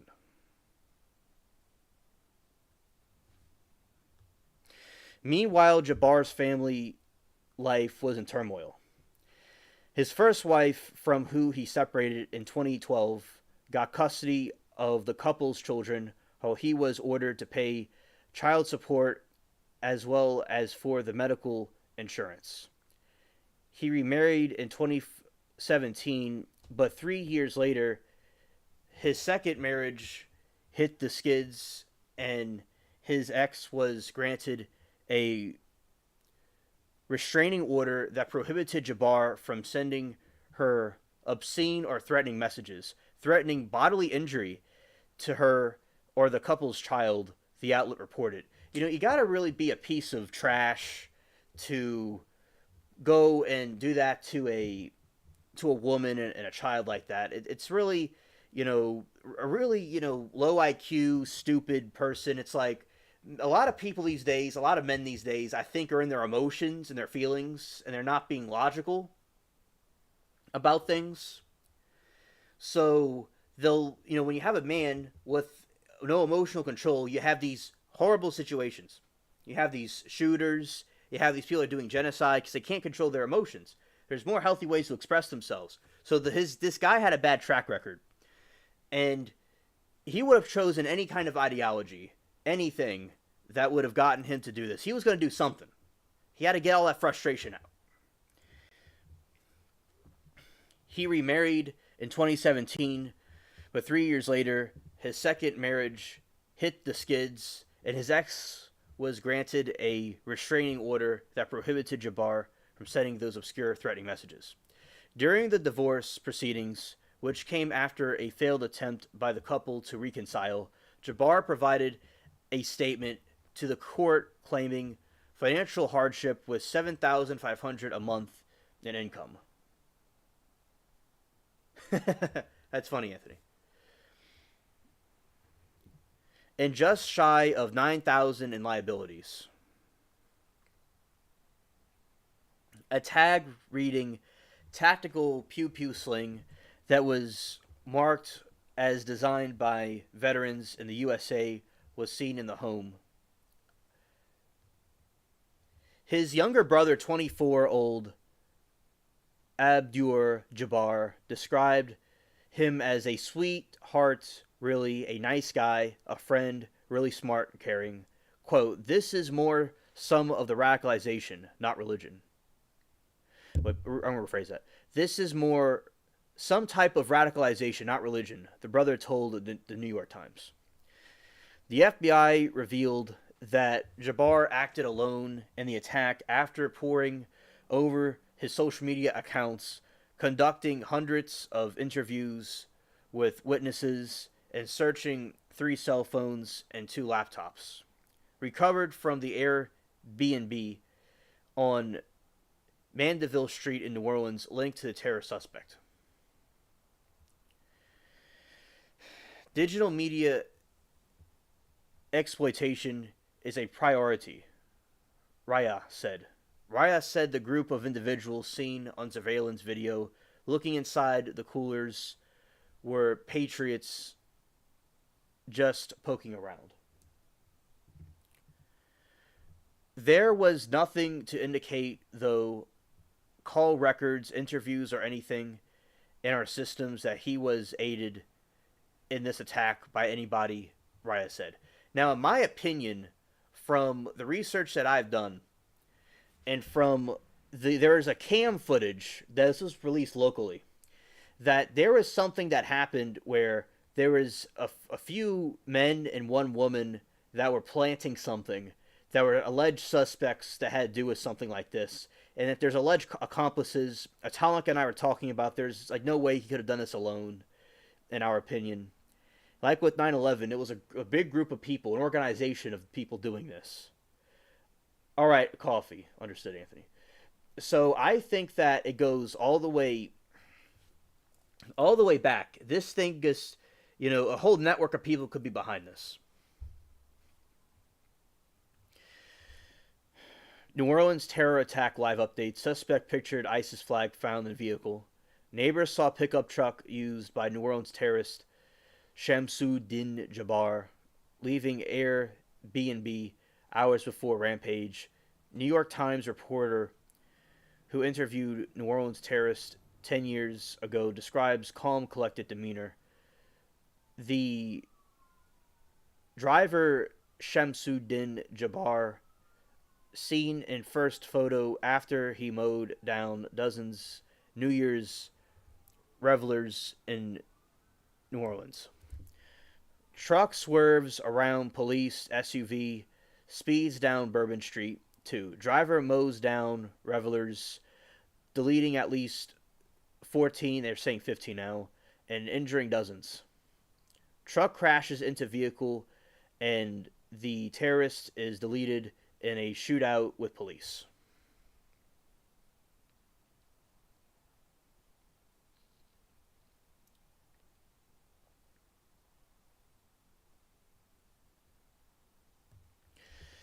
Back in Houston, Jabbar told neighbors in the predominantly Muslim area. No, I said that really a goofy way. In a predominantly Muslim area, that he was moving to New Orleans for a new job in IT, just hours before driving off in the same white truck he would use in his massacre.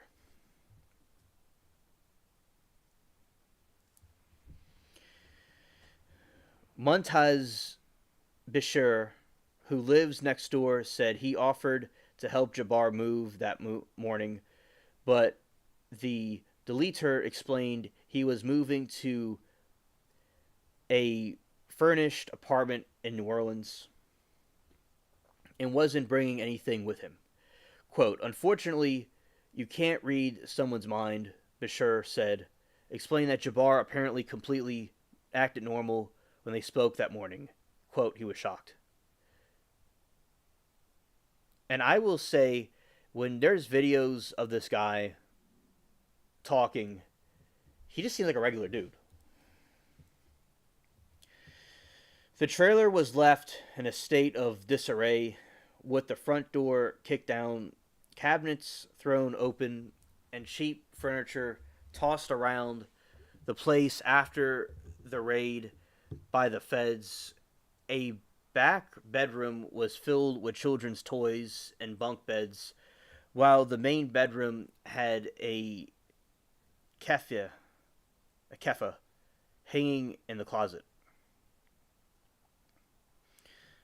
Lawmakers were briefed about the incident Thursday and were told Jabbar who was unalived in a shootout with cops, had never been on a terror watch list prior to the rampage, sources told Post.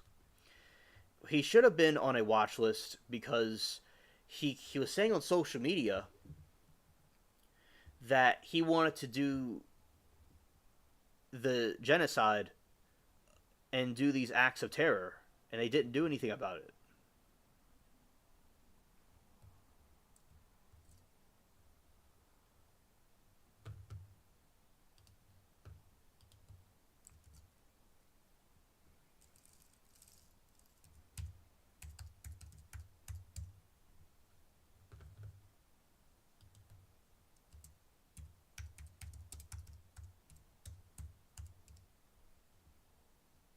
We got some interesting news.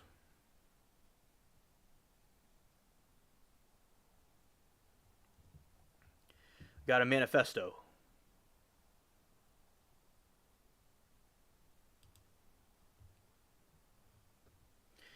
Colorado soldier behind Las Vegas Cybertruck explosion described, and this is not what I meant. We're going to go here. We're going to go right here.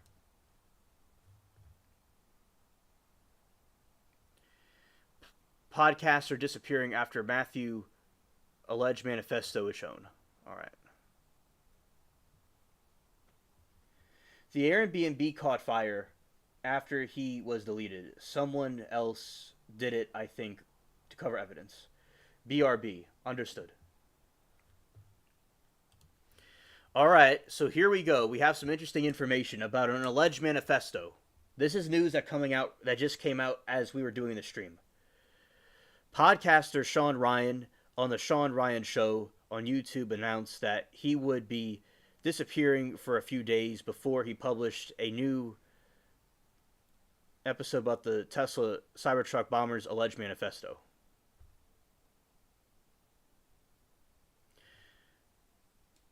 Matthew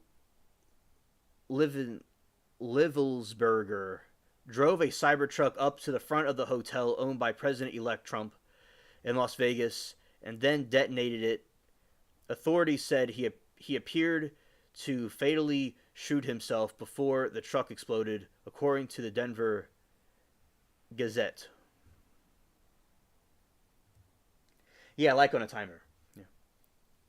Investigators have worked to establish a motive for the attack, but Ryan has potentially added a major development that the hunt, thanks to the break from Sam Showmate, an intelligence analyst who said he received an email from Livensberger with his alleged manifesto.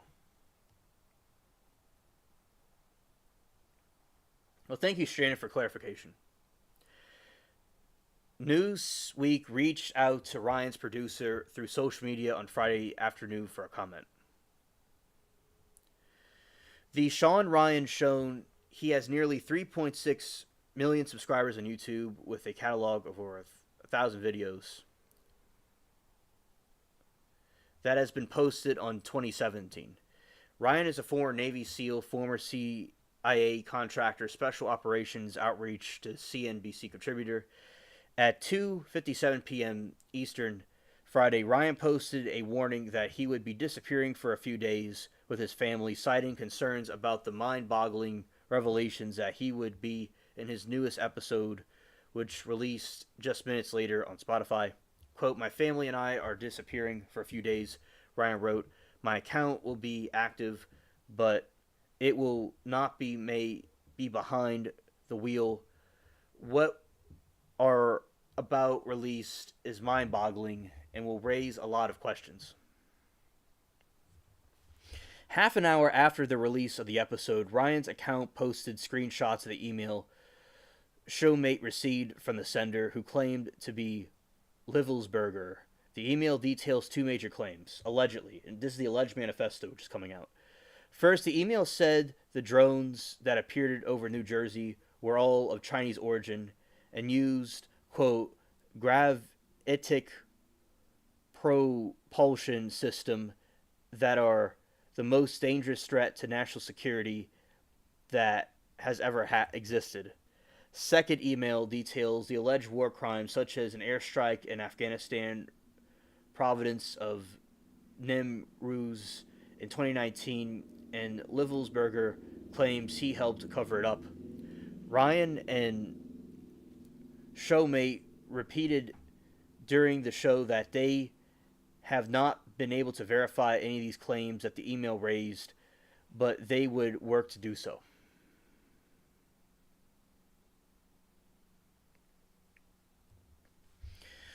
Far-right political activists, this article says, Laura Loomer represented to Ryan's post, who she claims was proof of Livelsberger's owning a specific car, a Ford Mustang, that he said he owned since 2006, which some social media users have taken as proof of identify of the email.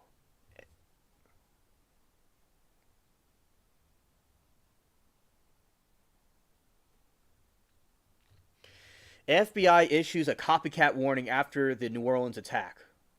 FBI returns to New Orleans attacker's house after leaving evidence behind. U.S. sanctions Beijing cyber group over critical infrastructure hacks. Wow, that's crazy. What people are saying. Showmate wrote on X, "It's been a long day, and this post is infinitely less humorous in light of today's events. I reached out to the FBI this morning and forwarded the contents of the email to them. I'll discuss this in depth tomorrow," referring to the Sean Ryan episode.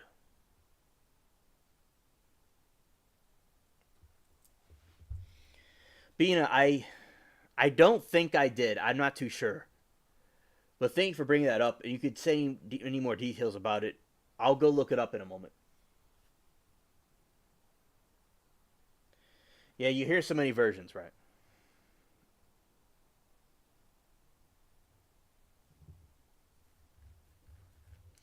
Just before the episode aired, he wrote another post saying, "I knew taking this public would insert me into the glowy boy conspiracy cycle, especially since I'm intelligence officer.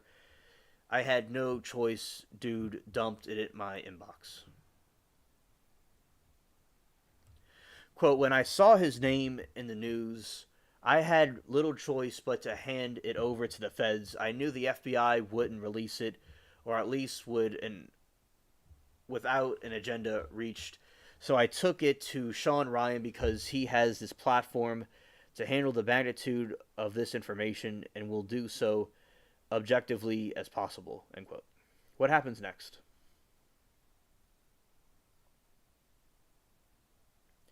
Albina, I totally agree. It is very strange. Tony thinks that I think it's gang related or personal, something like that. Yeah, yeah, and shootings do happen all the time. But yeah, it's very interesting. And Bina, the the drones in New Jersey have been banned from being flown until the 18th, right before the inauguration. What happens next? The FBI will continue to examine the evidence to determine whether the manifesto is legitimately tied to Livelsberger. Ryan will return from his hiding after people have had time to digest the information revealed in his most recent episode, though it remains unknown if he will address what happened in the next episode. Yeah, he is going to need it, Tony. I do agree. Absolutely.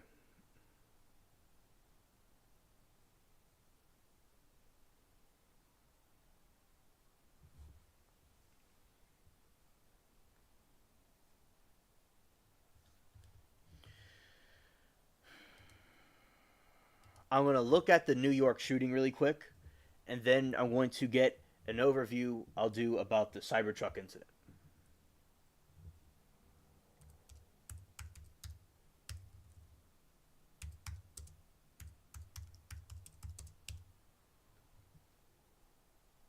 Mass shooting in Queens.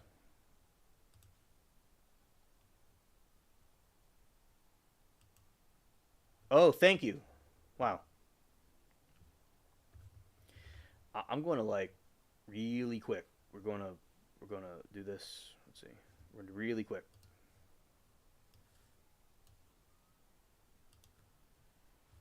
We're gonna say we're gonna go up.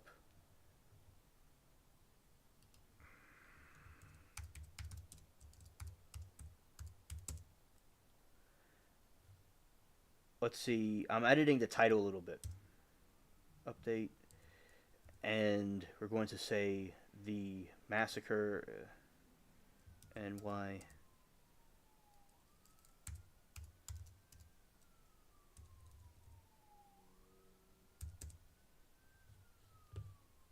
Okay, there we go. I am back, everybody. Here we are. All right.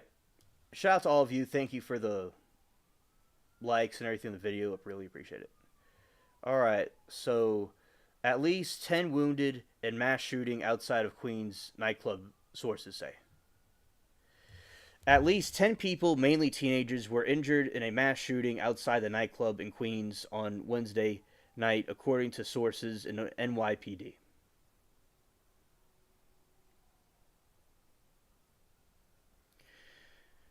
A group of four men fired at least 30 shots into a crowd that gathered near the Amazura nightclub in Jamaica just before 11:20 p.m. after a private event at the location, according to cops and their sources. Yeah, he's stubborn. Yeah.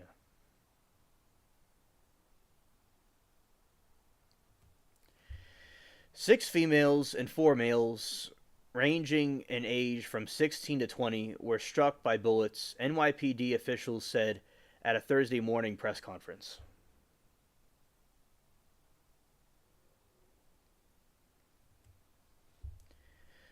None of the victims are in critical condition, and all are expected to survive, according to the NYPD. The victims were transported to hospitals, including Long Island Jewish Hospital and Coheen Children's Medical Center, according to sources. A massive police and ambulance response outside of Amazura was seen in footage posted in the Citizens app.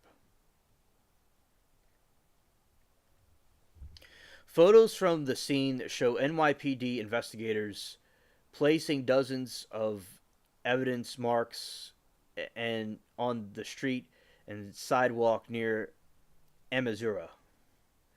Amazura has an expansive interior with the capacity for 4,000 people and regularly hosts DJs and live performances.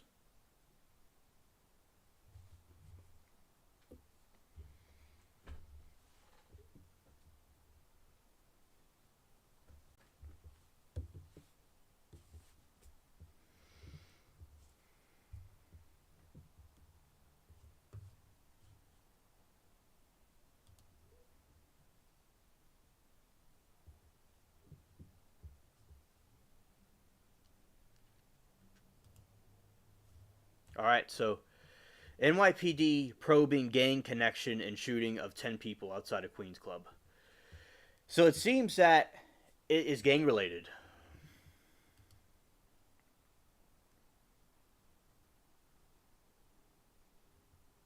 Stranded, I can understand him being in a safe location. You know, others like in the chat think that it would be a sign of like weakness, but then again, he's been nearly assassinated 2 times. So I could see both sides. All right, NYPD probing gang connected in shooting of 10 people outside a Queens club, holding a memorial for slain teen. The shooting of 10 young people who were wounded outside of Queens nightclub happened during the celebration of life for a teen shot to death 3 months ago, said cops investigating a possible connection to New Year's Day bloodshed and October murder. 4 gunmen fired nearly 30 shots at a crowd of about 15 people waiting outside the Amazura Concert Hall at 144th PL near the Archer Avenue in Jamaica Wednesday, hoping to get in about 11:15 p.m., said the victims, 6 females and 4 males between 16 and 20 years old, were taken to various local hospitals. Cops on Thursday were trying to establish the shooting was sparked by tensions between rival gangs.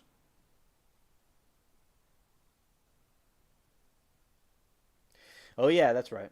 Domestic and foreign terrorism is no joke, and we've had both. Yeah, we've had a bit too much of that. Agreed. That's one of the avenues we're pursuing, but it's too early to determine right now. NYPD Chief Patrol Philip Rivera said in an early morning press conference outside Queens Club.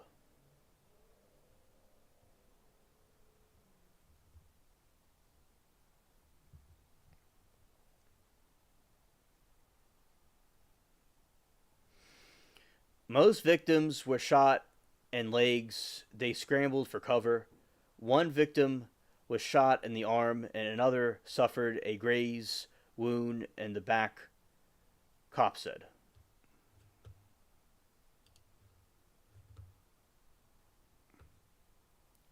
Many of the victims were found bleeding at the scene, waiting for ambulances. At least 3 showed up at Jamaica Hospital on their own, seeking medical care. It's easy to radicalize people when they're down and out. Uh-huh. It's not world's fault your life isn't going the way you'd like it. Amen, Tony. Excellent point.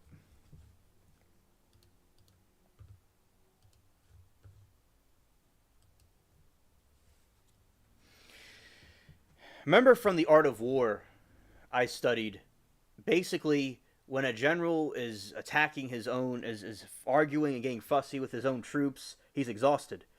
So if a group is not, like, basically, you could tell the guy was having problems before that because he was exhausted psychologically and he was easily receptible to the radicalization here.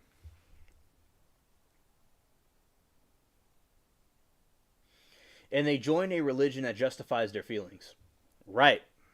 Precisely.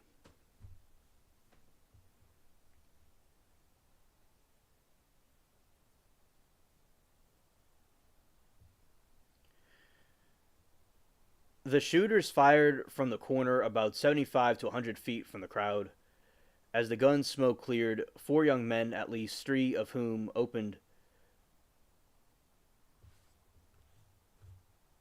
crowd.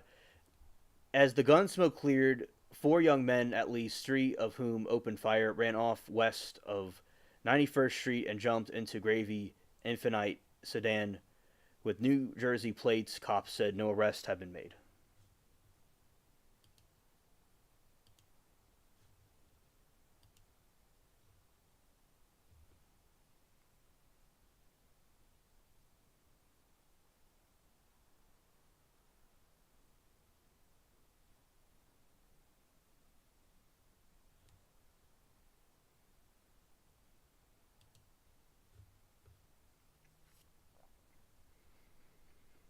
The shooters fired from the corner about 75 to 100 feet from the crowd.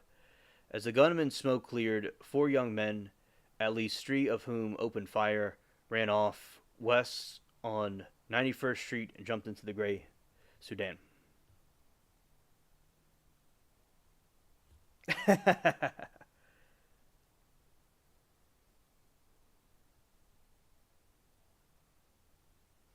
That's funny, Tony. That's funny. The celebration of life event was being held in honor of Te Arion Mungo, who was shot to deletion outside NYCHA's Walt Whiteman houses in Brooklyn during the spat on October. Violence that claimed the lives of 5 teens in Brooklyn, maintained in Bronx in many ways.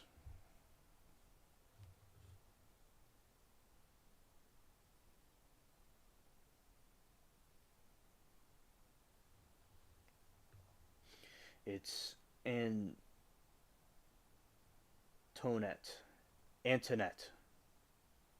Oh, okay. Yeah, because Tony is an abbreviation for Anthony. My grandfather in England has a very similar name to Anthony McQuaid's name. It's His name's Anthony McCluskey. Yeah, so Antoinette. That's really nice. Oh, understood. Understood.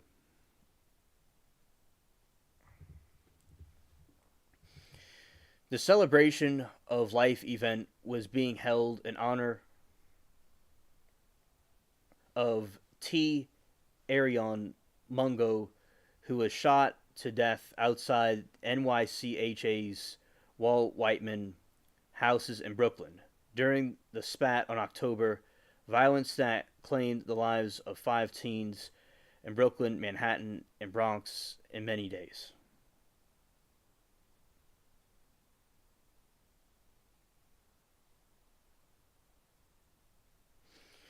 The 11th grader who attended George Westinghouse Carrier and Technical Education High School was an inspiring electrician who played varsity basketball for the school's team, the Warriors' relatives said in October.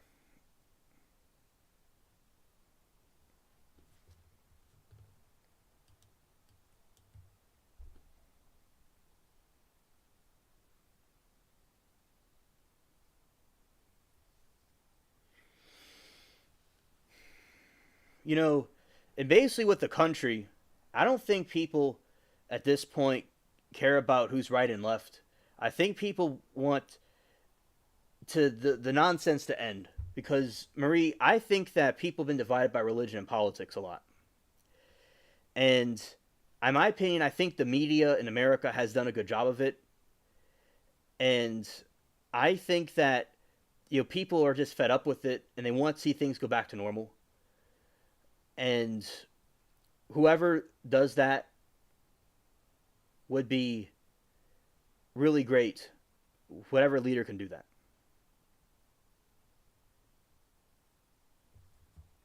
And Marie said, I must confess I don't know much about that since I live in Germany. I just hear things. Well, that's understood. That's understood. Super D's from Germany. He's not here right now, but he's in Germany too. Yeah, but Marie, it's like in this country there's a lot of problems and division. The media is the one that pins people against each other and doesn't want them to have peace, in my opinion. And I don't think you know, in this day and age, there's anything really going on from an extremist point of view. I think that people can't pay for groceries well. Some people live in their cars, and people want all the nonsense to stop.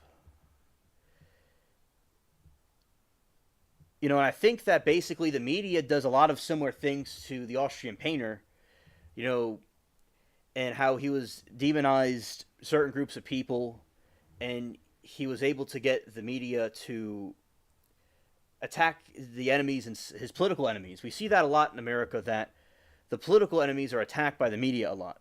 So I'm not saying that either side's far right or like the Austrian painter. I just think that they use similar tactics, in my opinion.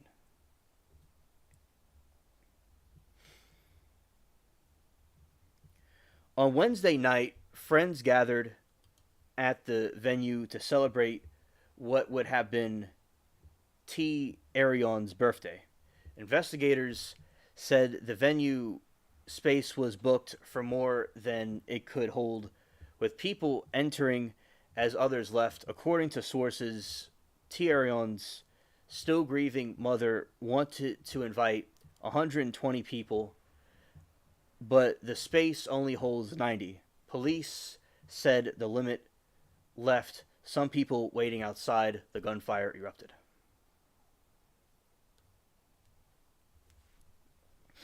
Quote, there's zero tolerance for these senseless shootings, these horrible acts of violence in our streets. Rivera said those responsible for this crime will be apprehended and brought to justice. Among the victims of Amazura shooting was an 18-year-old girl who was friends with Tyrions from Brooklyn neighborhood. According to her father, the girl was stuck in the left shin and was undergoing a 5-hour operation.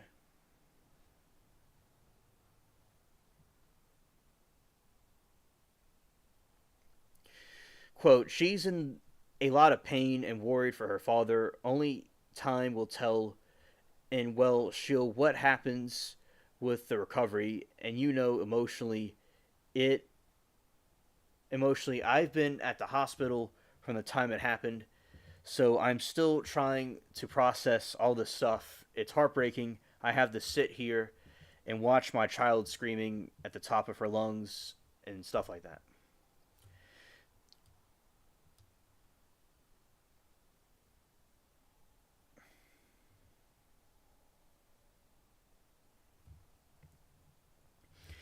He said the daughter called him shortly after she had been shot.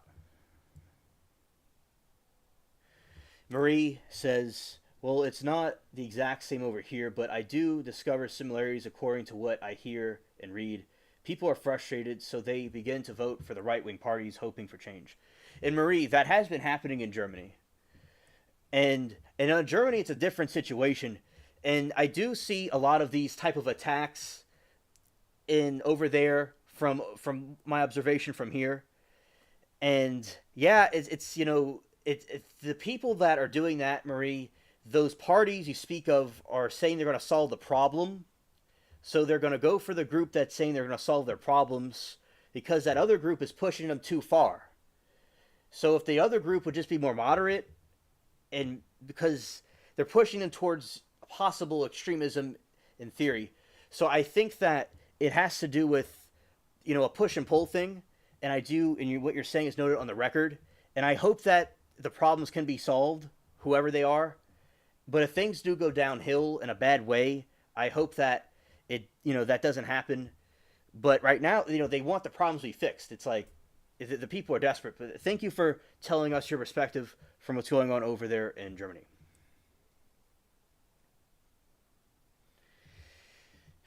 The Fritz the Night Owl. That sounds like a cool name.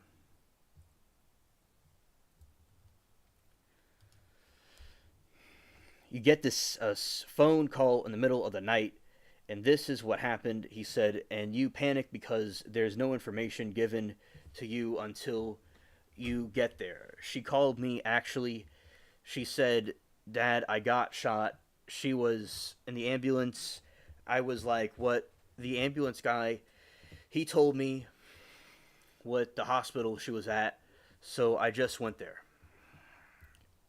He said between being shot and her friend's death, his daughter had been through a lot. Everybody grew up together. He said it was heartbreaking to her that when when that happened, they grew up from elementary school and everything.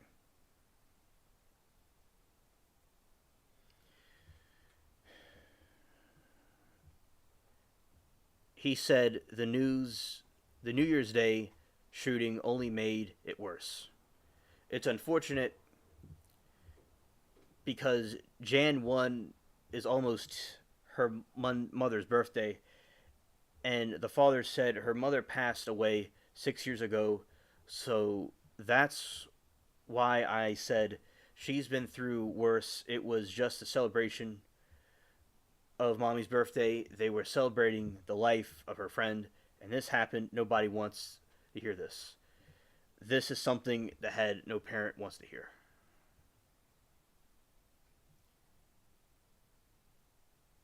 All right. And Mayor Adams said the shooting isn't linked to any terror attacks like the ones which occurred New Year's Day in New Orleans and left 15 people dead after the truck ran into a crowd of revelers. Marie. Queens Broth President Donovan Richards also condemned the violence. Under no circumstance will we allow any example of gun violence in our broth to go unpublished. Donovan said, I'm confident that those who perpetrated this heinous act will be arrested and held accountable. A 19-year-old man from Pennsylvania visiting relatives near the club said his family thought what they heard was fireworks ringing in New Year's.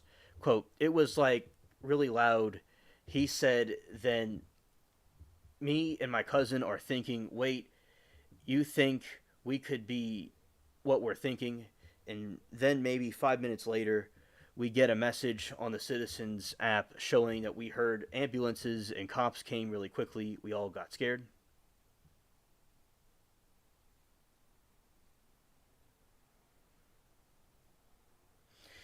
I'm getting them mixed up. Tony said, I'm glad I live in a one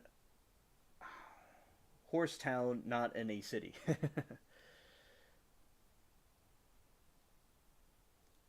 Stranded, and TV antennas were on the TV and later on the rooftop. Ah, yeah.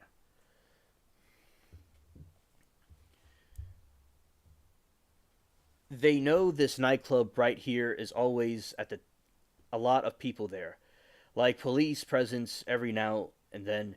He said so, and this is pretty much normal for them. It was pretty surprising to me. Another neighborhood visitor, Aspen Palmist, said he accidentally stepped in a pool of blood outside the club. Scared. I worry about that too, Tony. I worry about that too. Anthony believes that we're going to see more of them, and he unfortunately may be correct. That's what my friend Ross said.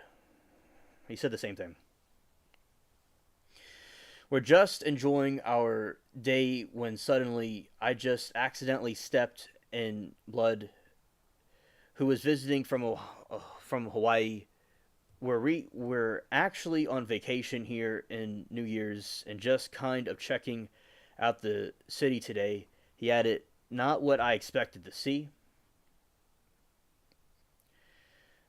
though. Nightclub can hold up to 4,000 people, usually holds DJ dance parties and raves.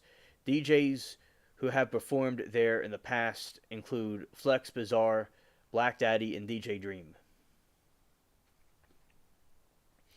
We are deeply saddened by the recent and unfortunate isolation incident that occurred. M. Azura's management wrote on Instagram, our hearts go out to all those affected by this senseless act. We are working closely with law enforcement to ensure through investigation and to help bring those responsible to justice. Anyone with information about shooting is asked to call the Crime Stoppers 800-577-TIPS. All calls will be kept confidential. Yeah, homegrown radicals.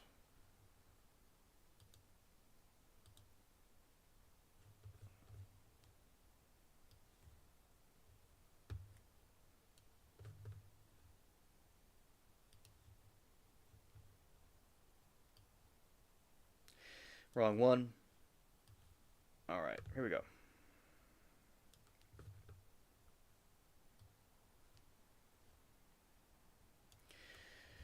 All right, and do a little review on the Cybertruck.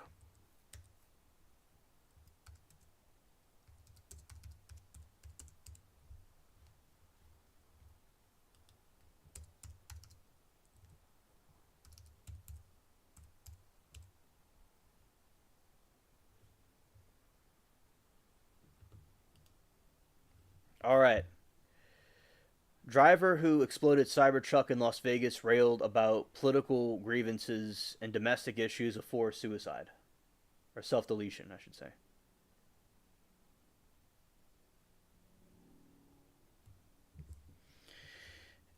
A Bronze Star recipient who exploded a Tesla Cybertruck outside the Trump International Hotel in Las Vegas wrote of political grievances, armed conflicts elsewhere, and domestic issues in the days leading up to his suicide, which self deletion, officials said Friday.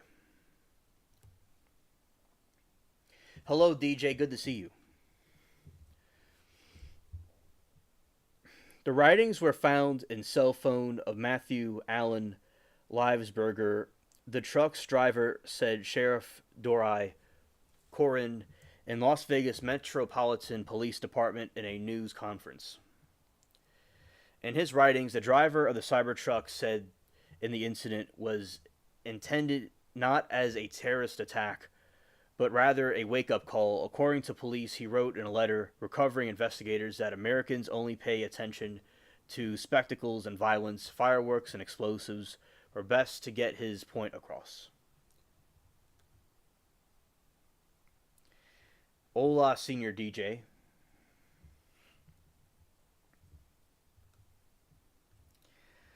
Livesberger wrote that he needed to cleanse his mind of the brothers I've lost and relieve himself of the burden of the lives he took. He said, in the U.S. was extremely terminally he said the U.S. was terminally ill and headed towards collapse. He also expressed support for President-elect Orange Man and Elon and Robert F. Kennedy. You know what? This is really cringe. If you support them, why would you go blow up this in front of his tower in a Cybertruck? That's not what you do when you support somebody. Hear me out. It's like you don't go park a UFO in front of alien spaceship's alien house and blow it up and support me. If that's how y'all want to support me, I would rather y'all not support me. Okay, all right. You feel me? It's like basically, I think that there's more to this than they're saying, because it's like I don't really completely believe all this. They're from the same fort that the other one was from. Extremely suspicious. Lizzleberger Lizzleberger wrote that he needed to cleanse his mind of the brothers I've lost and relieve him of the burden. And the Cybertruck was detonated outside of Trump International Hotel in Las Vegas Wednesday. Lizzleberger, 37 of Colorado, was deleted in the incident, and 7 others were injured. Authorities on Friday said his identity had been confirmed through tattoos and DNA from relatives. Spencer Evans, the special agent in charge of the FBI's Las Vegas division, said the incident appeared to be a tragic case of suicide involving heavily decorated combat veteran who was struggling with PTSD and other issues. The Las Vegas incident occurred on the same morning as a deadly attack in New Orleans, in which driver was with U.S. military background plowed a rented pickup truck into a crowd celebrating New Year's on Bourbon Street, deleting 14 people. Although both perpetrators used the same company to rent vehicles, law enforcement analysts assessed there is no connection between the two incidences. A law enforcement source familiar with the latest intelligence assessment told CNN. Yeah, it is weird, Marie. I agree. Anthony says you have a tracking device aboard the mothership. Scared.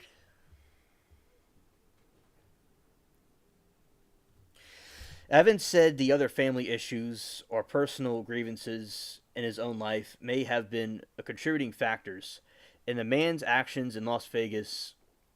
It's evidence that the subject considered, planned, although prepared for his act alone, he added. Investigators said they were still poring over a lot of content related to the case, including 2 cell phones and other evidence.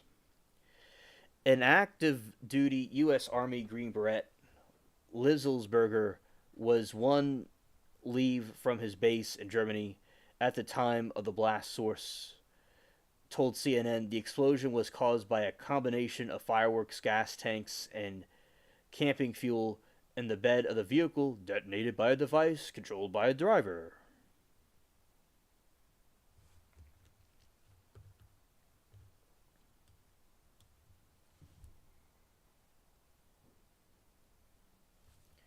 Facts, Tony. And you would know.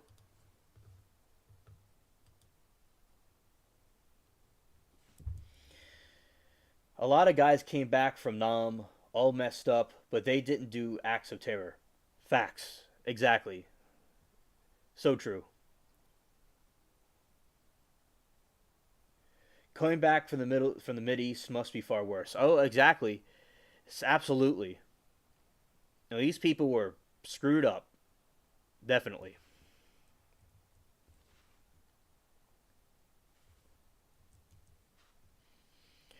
In a 10-day journal of activity or surveillance log kept on one of his phones from December 21 to December 21 to December 31, investigators said Liveselberger chronicled his purchases of firearms, camping equipment, and other items. A family member, former Army college, described Liveselberger as a highly decorated combat veteran who loved his country as well as the president elect.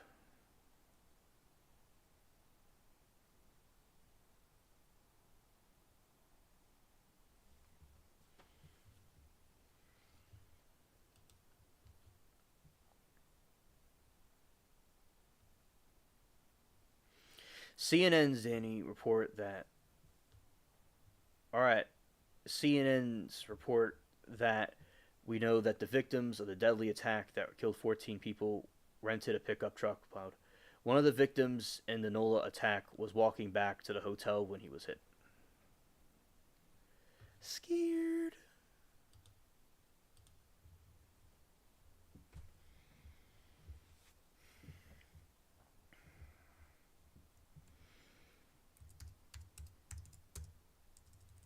All right, so we did the overview about the attacks.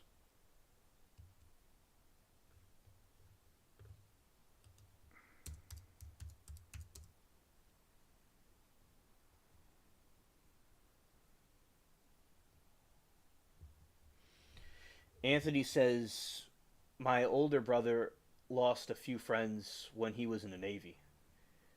She says, Anthony, it's never easy losing friends in battle. That's absolutely true.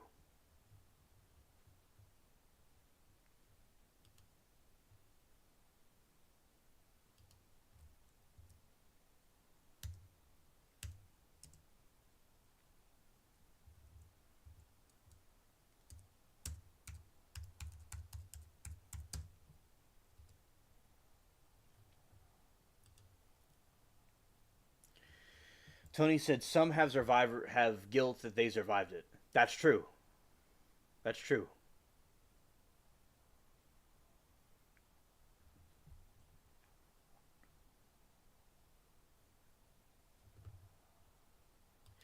One more little thing.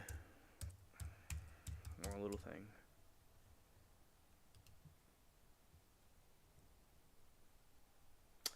Shout out to Essie. Shout out to Essie.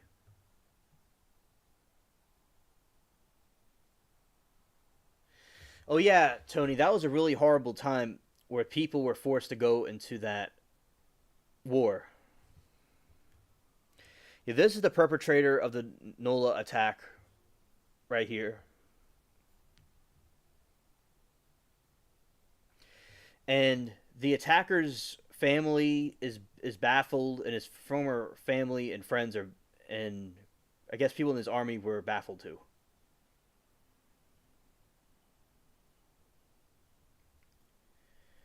Happy New Year to you, Essie.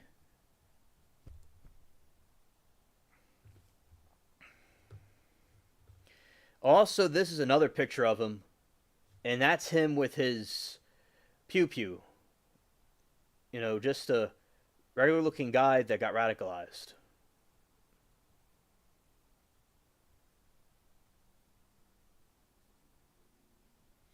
Okay, I got some news right here. Breaking. Sean Ryan says he is going into hiding following the release of the manifesto. Make sure I got that right.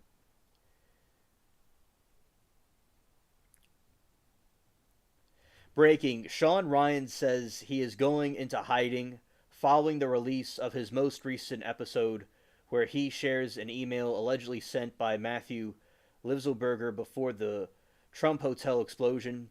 Guest Sam Shomit says that he was sent an email Tuesday from the Livelsberger before explosion saying the drones over New Jersey were operated by the use of gravitic propulsion system. Only the US and China have this capability, according to the email. On December 31st, Sam received an email allegedly from Matthew Livselberger, who would be named the perpetrator in the detonation of the Tesla Cybertruck incident. Quote, in case I do not make it, my decision point is or to go to the Mexico border. I am sending this now. Please do not release until 1 January and keep the identity private until then. First of all, I am under duress of the hostile influences of control. My first car was this 2006 black Ford Mustang. V6 verification. And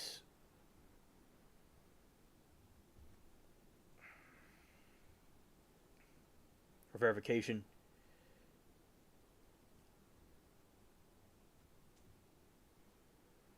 USG needs to give the history of this and how employing it and weaponizing it, how China is employing them, and what the way forward is the attack.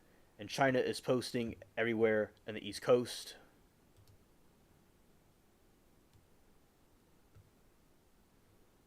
These are the drones.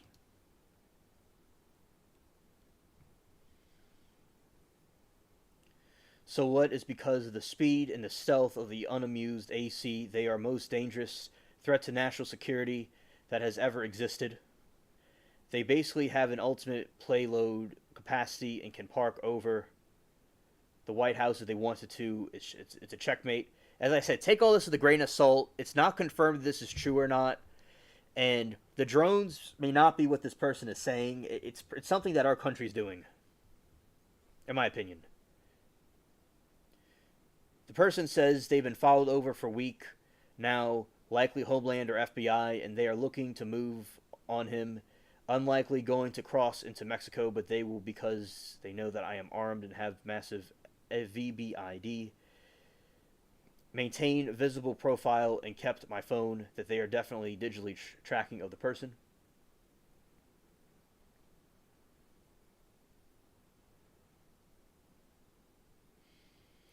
The person allegedly claims to have knowledge of the program and also war crimes that were covered up during the airstrikes of Nimruz province in Afghanistan. In 2019, the admin, DoD, DEA, and CIA conducted targeting of these strikes over 152 buildings and were struck because of the CIVAS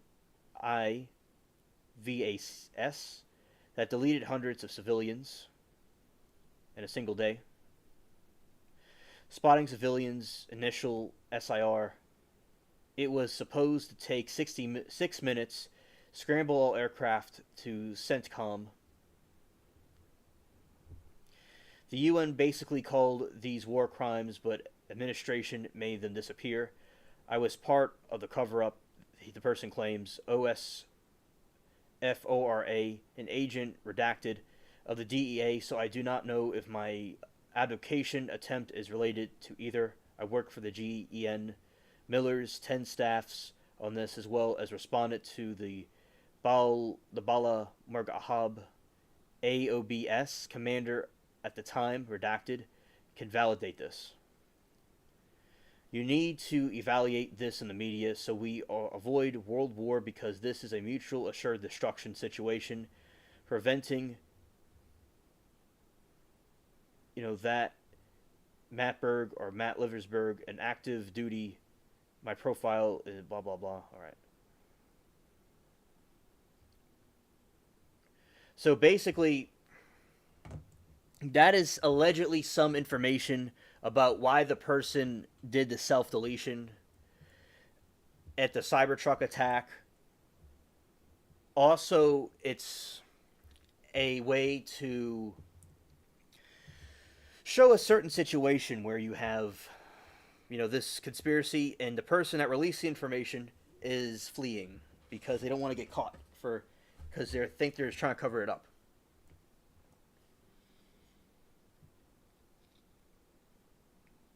I was about to take an orange break when everyone popped in. Yeah, it happens to me, Stranded. Happy New Year's to you. To the SE, she said. That's good. That's good. Shout out to SE. Good for that. I want to say, if I didn't say it before, Happy New Year's to everybody. If I didn't say it before. Glad that he's starting better and she has a nasty cough. And Tony says, I've not seen any drones, but I live in Nowheresville. Alright, so basically, the conspiracy of what they allegedly are, from what I just said. But I think, in my opinion, it's something from the U.S. government. What I should have said was the U.S. government. And they, with their drones, are looking for a nuclear device of some sort. And you have this other situation that's occurring where you have orbs that are appearing over everywhere. So you have drones And I saw some videos of a orb that was in the sky, and these drones were examining it, and one of the drones went up to it, and the drone fell out the sky. And the orbs have been seen for thousands of years. This has to do with the UFO theory. I don't know if they are UFOs, the orbs, or not, or the ones that are being seen, but they are ones that are UFOs. Thanks, Bina. Well, thank you, SC. Keep that of coming through. Yeah, most hobbyists can't afford one the size of a car. Alan, welcome. Good to see you. I'm glad that you were able to come tell us hello. All right, so, and Alan, I want to, Alan, some crazy, Happy New Year to you, my friend. And some crazy stuff has happened since we've talked last.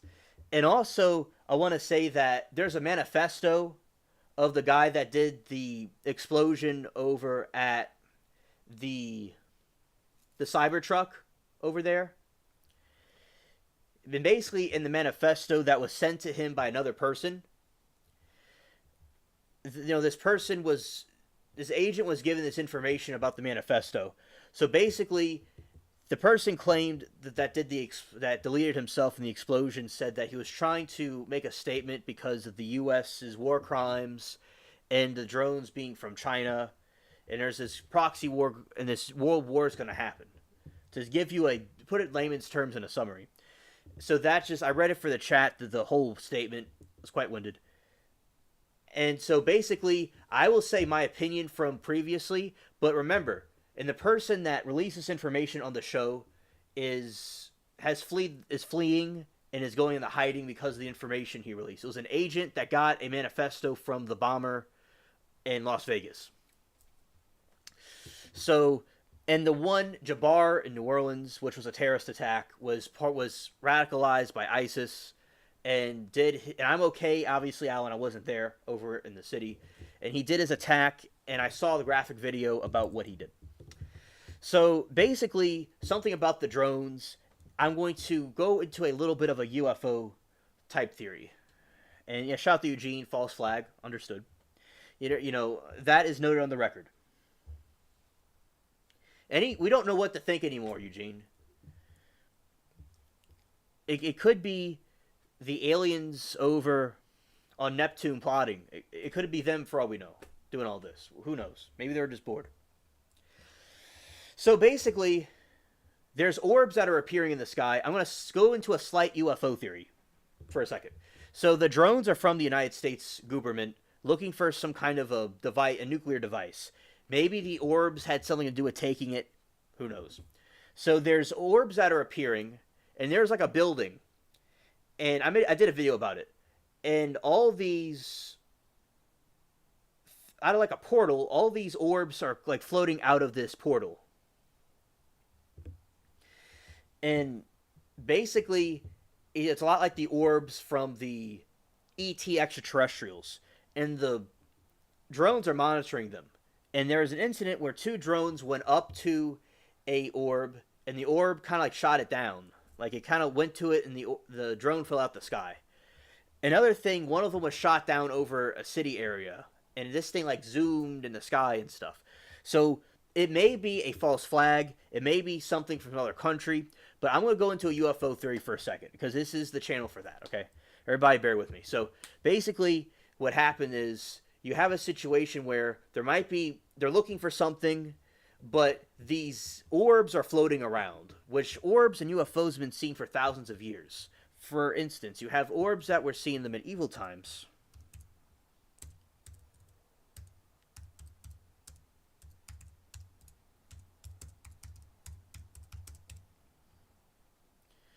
Let's see, UFO.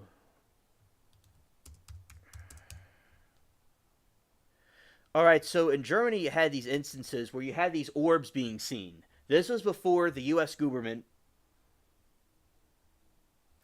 Yeah, thank you, Essie. You had the U.S. government, before the U.S. government, before we had our technology, you had these orbs that were appearing. There's an incident in Germany, in Nuremberg, where you had these orbs appearing, these UFOs. there's these depictions of them. And far before we had the technology we have now. Here's another interesting thing. So that is an orb hundreds and centuries ago. Thank you, Alan. Thank you. We'll be live for a little bit longer. At some point, when Mary Toodles comes back from the cats, I'll end it. But we'll be for a little bit longer. Thank you, Alan. I'm glad that you're here. We're going to have a good time. So, basically, that's an orb. You can see just like the ones that are being seen, allegedly. Orb.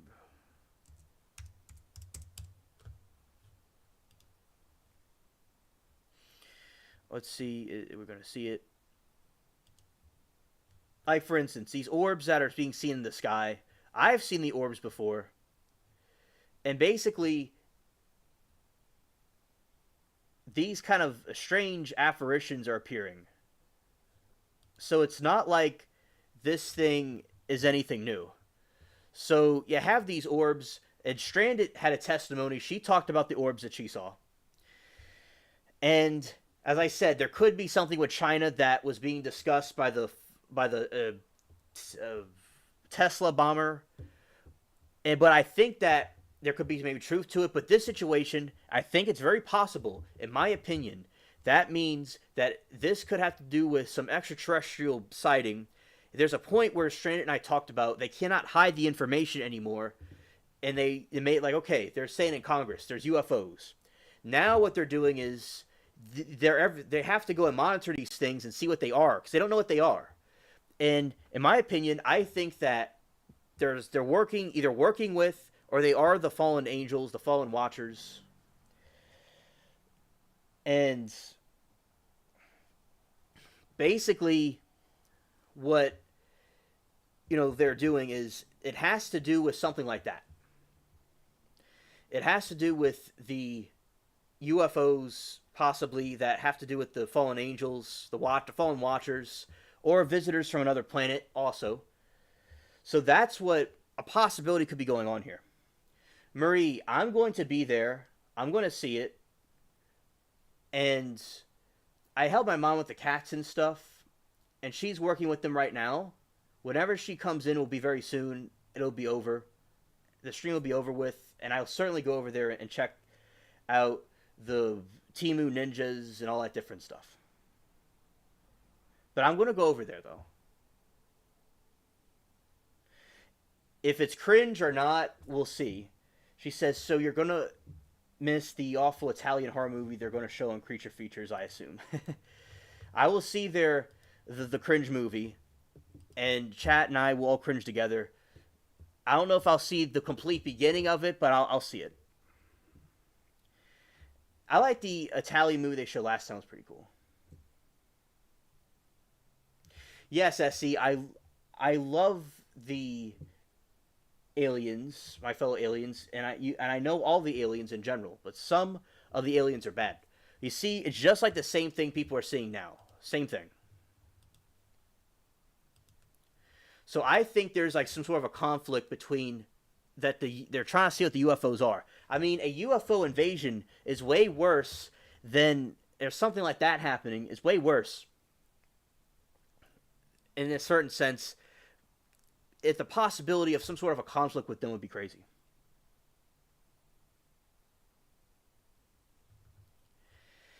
And I like the Italian movie Creature Feature showed last time. I like that one. I think the Italian movies are pretty cool. And I do have fun with the chat, with Marie and the chat and Tony and them. But yeah, they're very fun over there, Creature Feature. Shout out to all of them. Yeah, so look, those are the orbs. The same thing that they were seeing in the past. It's nothing new.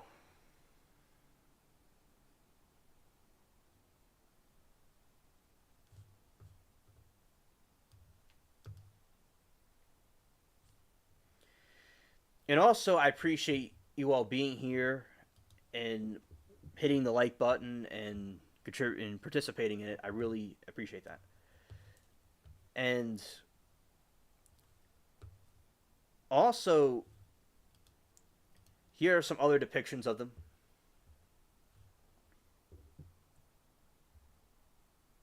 Right here. All right. Yeah, so that is an idea of the orbs. And see, for instance, right here, 1665, they depicted these ships in the sky.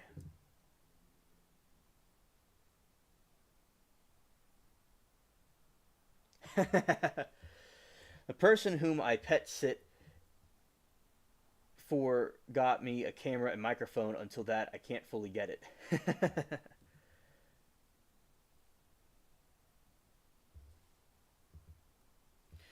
You're new to creature feature over there, I think she was saying. But basically, oh yeah, Marie, absolutely. I think the creature feature stream's very fun. Very cool people over there.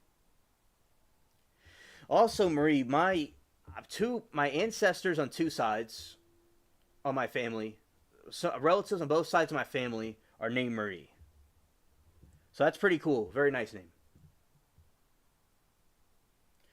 Stars look like orbs, for example. If you look at the star Sirius through a telescope, yup, I love that star.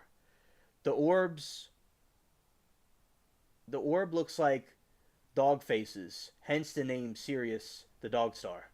Well, thank you, Alan. Exactly. I could see Sirius from my yard, crystal clear. And a telescope, you could see it even closer.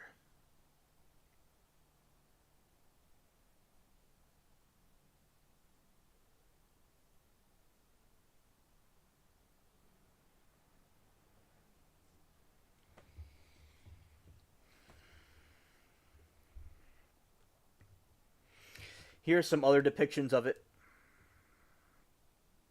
In 1561, they look like stars. I saw an orb before. I put it on my channel.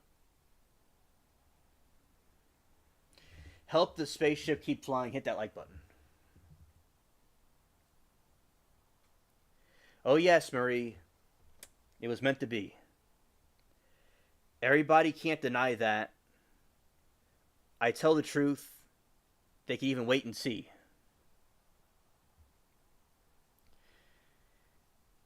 And there's so many aliens in the chat. The apple doesn't fall far from the tree.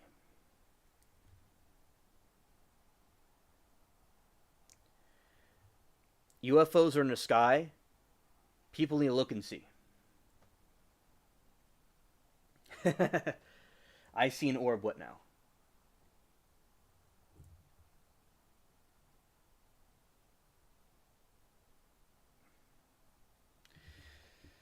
Yeah, shout out to Creature Feature. Good channel.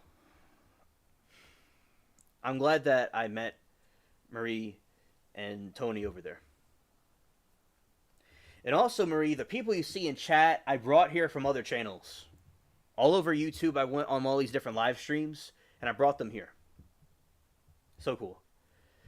Those are the orbs. And look, this is my spaceship right here.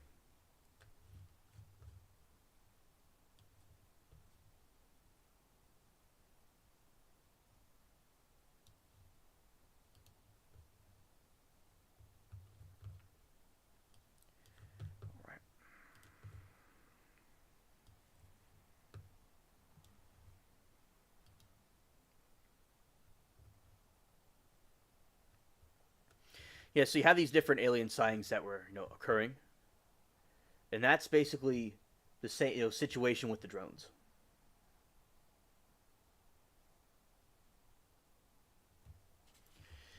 Alan said, "Everything old is new again. Electric cars were invented back in the late 1800s."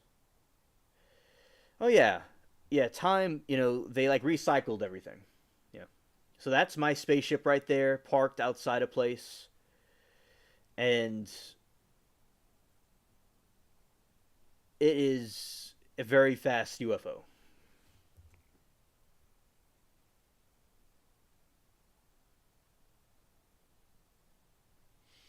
Tony said, Alan, that's true, but did they have the pitfalls of electric cars they do today?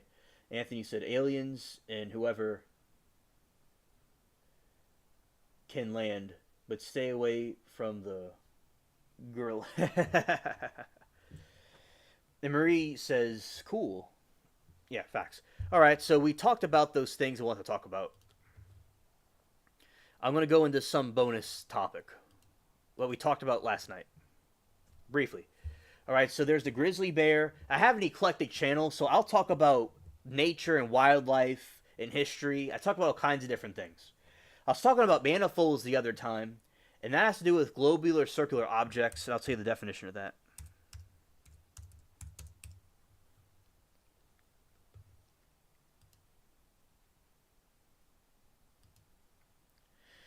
In mathematics, a manifold is a topological space typically resembling a Euclidean space near the points more precisely. And it's like a globular type object. They have them in engines. And I was talking about that one time. I was talking about the difference between alligators and crocodiles. I was talking about a couple different things. And one thing that we're talking about is the grizzly bear versus the brown bear.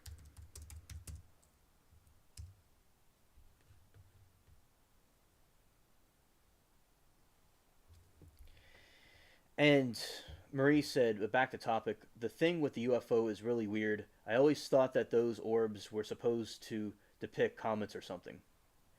Oh, Marie, they do look like comets and stars because, in my opinion, there are certain type of angels that, from my religious perspective, that were depicted looking like that, the stars from heaven. So, and if they're also some alien life form, maybe you think they're an alien life form. If whatever life form or spacecraft they're in, whatever the truth is, that's like their little ship. Or the being itself is an orb. It has like an eye in it with wheels within wheels. That's another theory, the type of angel that they see. But it's not the same type, it wouldn't be the same type of angel that would be in heaven. It would be like a fallen angel. Like a deception. But yeah, so basically the flying saucer, the UFO, whatever it is, it basically resembles those things in the sky. And I saw one in person, just like through at the horizon. I saw it. It looks like a star or a planet, but it moves up and down and it does its own thing. It has like a mind of its own. But yeah, I do agree. It is very strange, but they do resemble comets and stars and planets. They do. Alan says no because they didn't have the complete with the Rockefellers. Oh yeah, definitely. And also, Tony thinks that there were no fallen angels until the New Testament. And basically, it was recorded before that, in my opinion, that there were angels that rebelled against God. It says, in my opinion about it, and there is something called the Watchers. And Tony, have you read the book of Enoch? So that's a long time ago. So the book of Enoch depicts the type of beings that we're talking about. So there's the Watchers. So the Watchers came and they were in the heavens and they descended down and they made it with the earth women and they created a hybrid called the Nephilim. The Nephilim in Hebrew Bible, a group of mysterious beings of people unusually large in strength, lived both before and after the flood. The Nephilim referred to Genesis and Numbers, and it was the fallen angels that rebelled against God, and they came down, and they made it with the earth women and created the giants. So yes, it was in the Old Testament.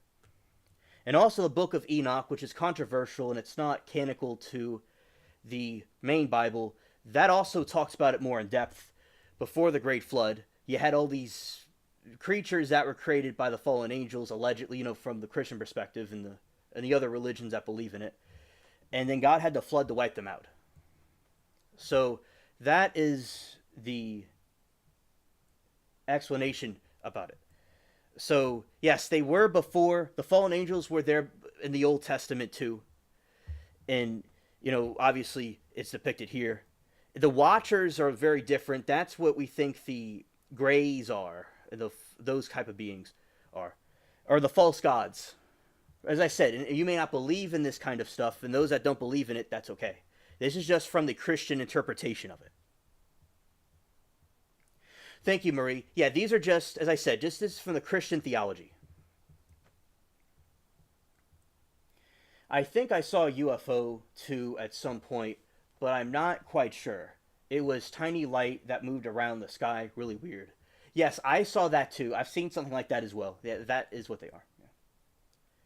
You know the story of the Watchers. Right, it's not in the Hebrew Bible, but it's still, in my opinion, canonical. It's not in the canonical Bible, but it still was mentioned as part of it, but they took it out later.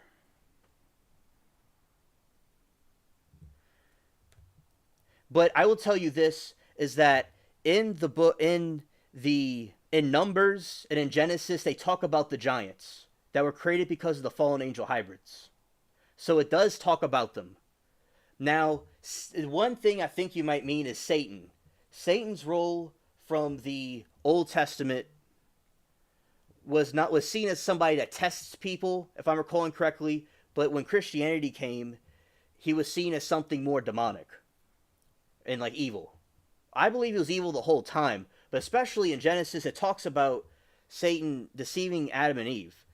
So basically what I'm referring to is in Numbers and in Genesis, they talk about these angels that were supposed to watch over humans, and they rebelled against God, and they fell. And with lust into humans. And also other creatures of the earth too, like the Griffith. There's the Griffith. There's these different type of mythological beasts, like the fawn and things like that. Those were allegedly created because of the fallen angels. And mixing with different creatures of the earth.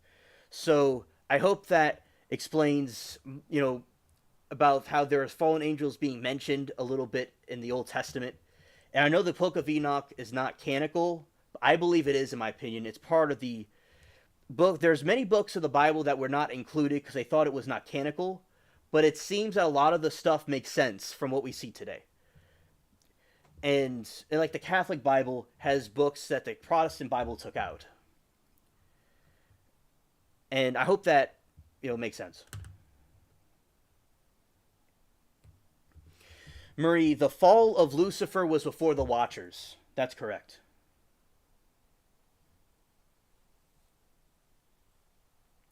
Yes, 7-foot basketball players, because some of the genes of the Nephilim survived into the humans, because God wiped them out in the Great Flood, and then some of their genes survived because they went into the mountains. There's a story in Afghanistan where they encountered a Nephilim. So yes, Satan and the group of fallen angels fell before. They fell first. And then there's these watchers, like say an alien in a UFO, watchers like the humans. They had lust for the humans, and then they fell in their lust, and they created these hybrid giant things. And they also went with the aquatic creatures, like you could say the Black Lagoon creature. And some of those creatures we see in Creature Feature, those were created from the fallen angels mixing with different things in the earth. And it's a little cringe to think about, but yeah, Spina. and like 6 feet up would be bad, yeah. And basically their genes survived within the humans, resulting with some people being very tall. So that's where that comes from. That's what I'm referring to. Jesus came later and he explained more about all this, and his disciples explained more about this in detail. And the Israelites are trying to go to their promised land. There was all these different things going on, and it was mentioned there, but Jesus really went and told the people through his different disciples about more detail about these things. There's also the Dead Sea Scrolls.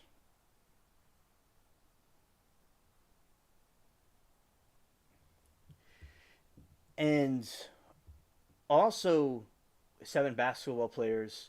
And then there was Andre the Giant, yes. And the Book of Enoch refers to that.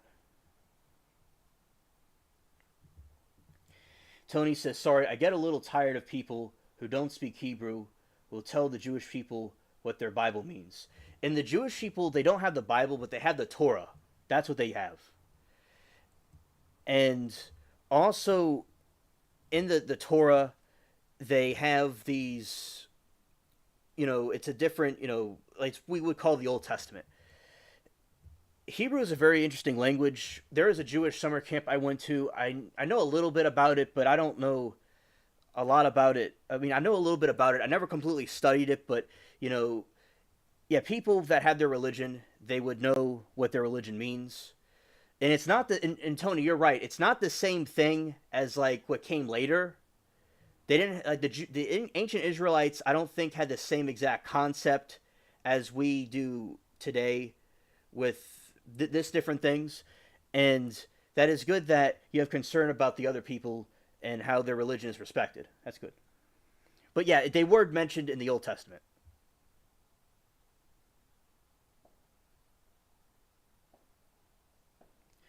And Tony says the Torah was translated, but the original translation was burned at Alexandria, maybe. Thank you. Yeah, the older Bibles are very good. The older Bibles are, they give good information. Now, there's different variations of the Bible. Like the Catholic Bible has more books in it, but the King James, the way it's worded, like they'll say like Adam and Eve, you will surely not die, but it really means ye will surely not die. And when you say ye, it's in plural. You're speaking to both people. So a King James version of the Catholic Bible would be perfect. Now, Tony, there's a book called the Ethiopian Bible, and it has the Book of Enoch in it.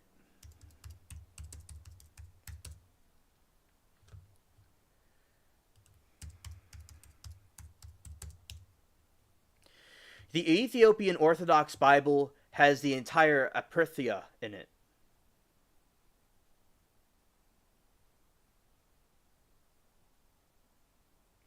Amen. That's true. No energy dies. It either is not, it just keeps on going. Right. A lot of things are hidden in catacombs of the Vatican City. I agree. I agree. I'm sure because I'm afraid of height or vertically challenged. Now, the Ethiopian Bible, the Ethiopian Orthodox Bible, has all the books that were taken out or not included into the canonical Bible. No, actually, as I said, I'm going to be there in a moment because shout out to Mary Toodles. She's here after helping the cats, and there'll be the dinner will start then, and I'll watch the creature feature while I do it.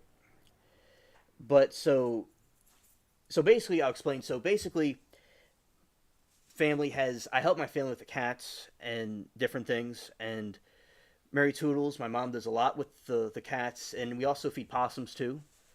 And there's a space where nothing's going on in here, so I do an earlier stream for the earlier people until she's finished, and then the dinner starts.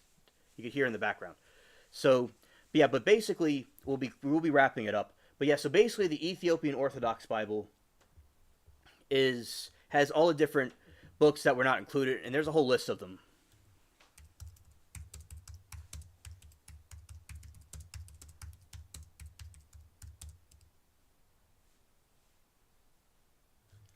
I know, Marie. I agree.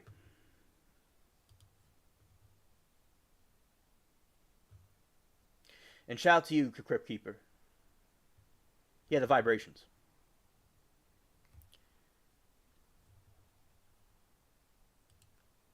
All right, these are all the books that were not included in the canonical Bible. All of these books. Now, some of them are in the Catholic Bible, but not in the canonical Bible.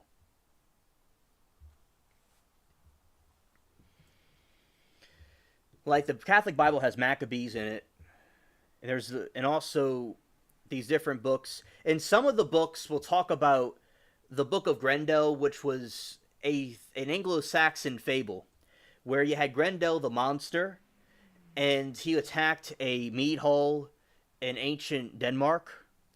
And then what he did was he completely took it.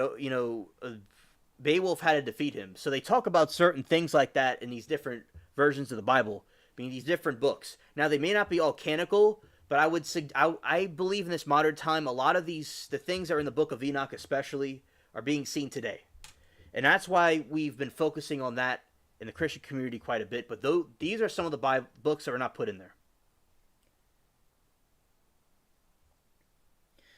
Tony said the Hebrew is a very small language. When the Torah was written, there was only 9K words in the Hebrew language. That's true. And also, Tony, I remember what I learned when I was a kid was that the Hebrew is written differently. It's the way we write, they write the other way around. Same thing with Arabic.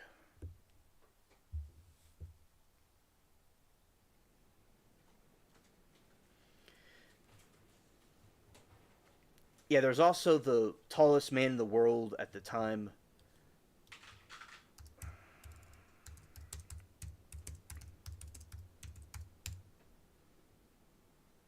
Yeah, Robert Wadlow. Look how big this guy is. And we're about to be wrapping it up in a moment. But this is the... right here. Right, correct, Bina. Correct.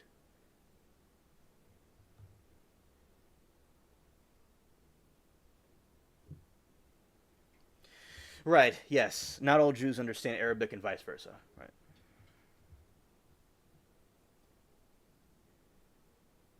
Like the dreidel is a fun little thing to play around with. That's a fun thing.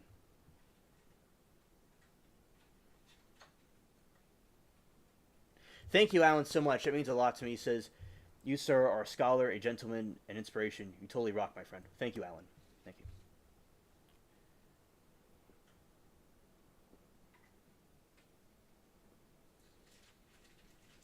you.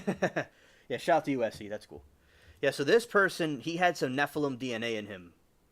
And he really inherited strong traits from it. Also, there's Marfan syndrome. One of my friend I talk about aliens with, his hand's really big. He's not 6 feet tall, but his hands are really big, and he could bend his thumb all the way back. And that he has a very loose connective tissue that kind of originates from these type of people. And that's him with the ladies. Tony, I'll see you there. My dinner's about to be starting in a moment, and I'll watch Creature Feature while I eat dinner. Because as I said, the dinner starts after she comes in, and I will eat while I watch Creature Feature. One time, a Crypt Keeper thought I was doing it for Creature Feature. I want to watch Creature Feature, but coincidentally, the time I eat dinner is around the time it comes on. Yeah, so...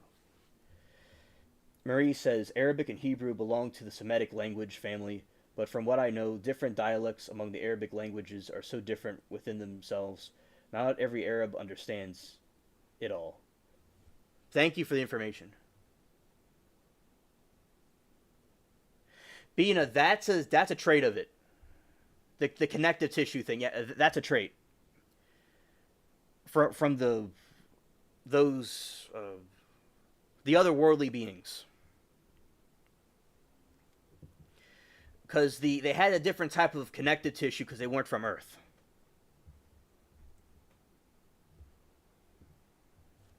All right.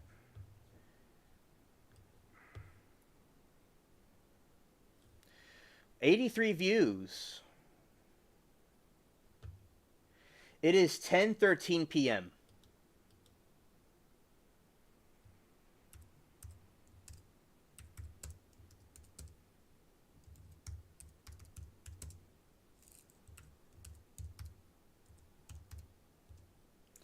Scared.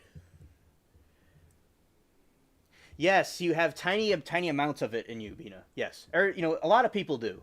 A lot of people do. And I have the height from them. Now, Bina, you're like a gray alien because they're very tiny. Let's see how tall the gray aliens are.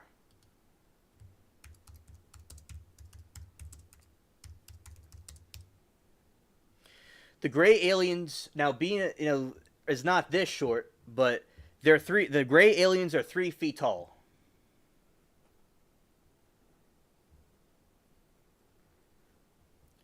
And they're hairless with large heads. Uh-oh, I got Bean and I have large heads. Scared. 3 to 4 fingers. Because, as I said, the Nephilims, they mixed with humans, and some of their DNA survived in spite of what happened, and they have little tiny traits of it.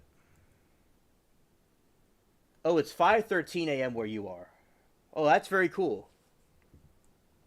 My great-great-grandfather came from Germany in the late 1800s, and he was from Bibra, and he came over here down here to New Orleans a long time ago. On my grandpa's mom's side, also some Germans from Missouri, from the southern part of Germany. Oh, my dog. Oh, my dog. Gray skin, humanoid, usually 3 feet tall, hairless with large heads. Scared.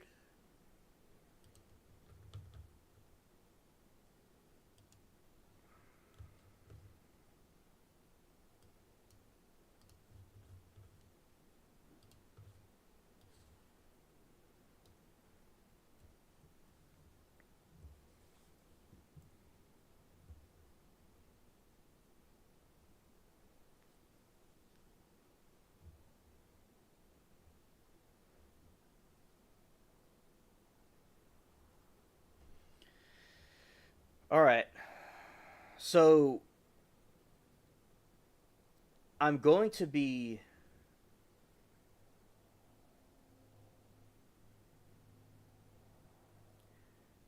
that's where Super D's from. That part of Germany. That's cool.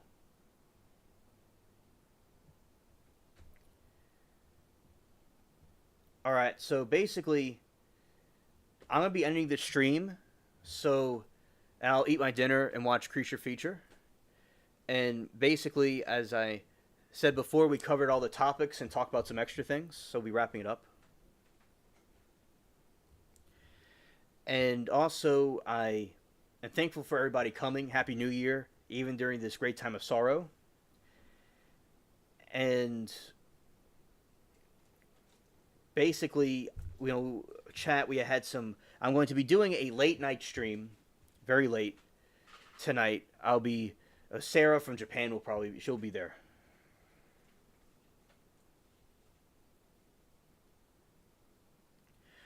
Oh yeah, that's very cool. That's very cool, Marie.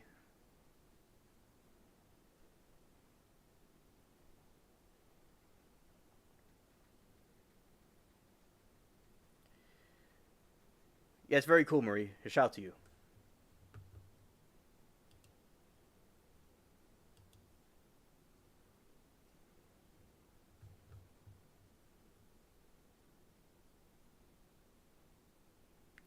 Yes, I do the early streams for people that can't see it.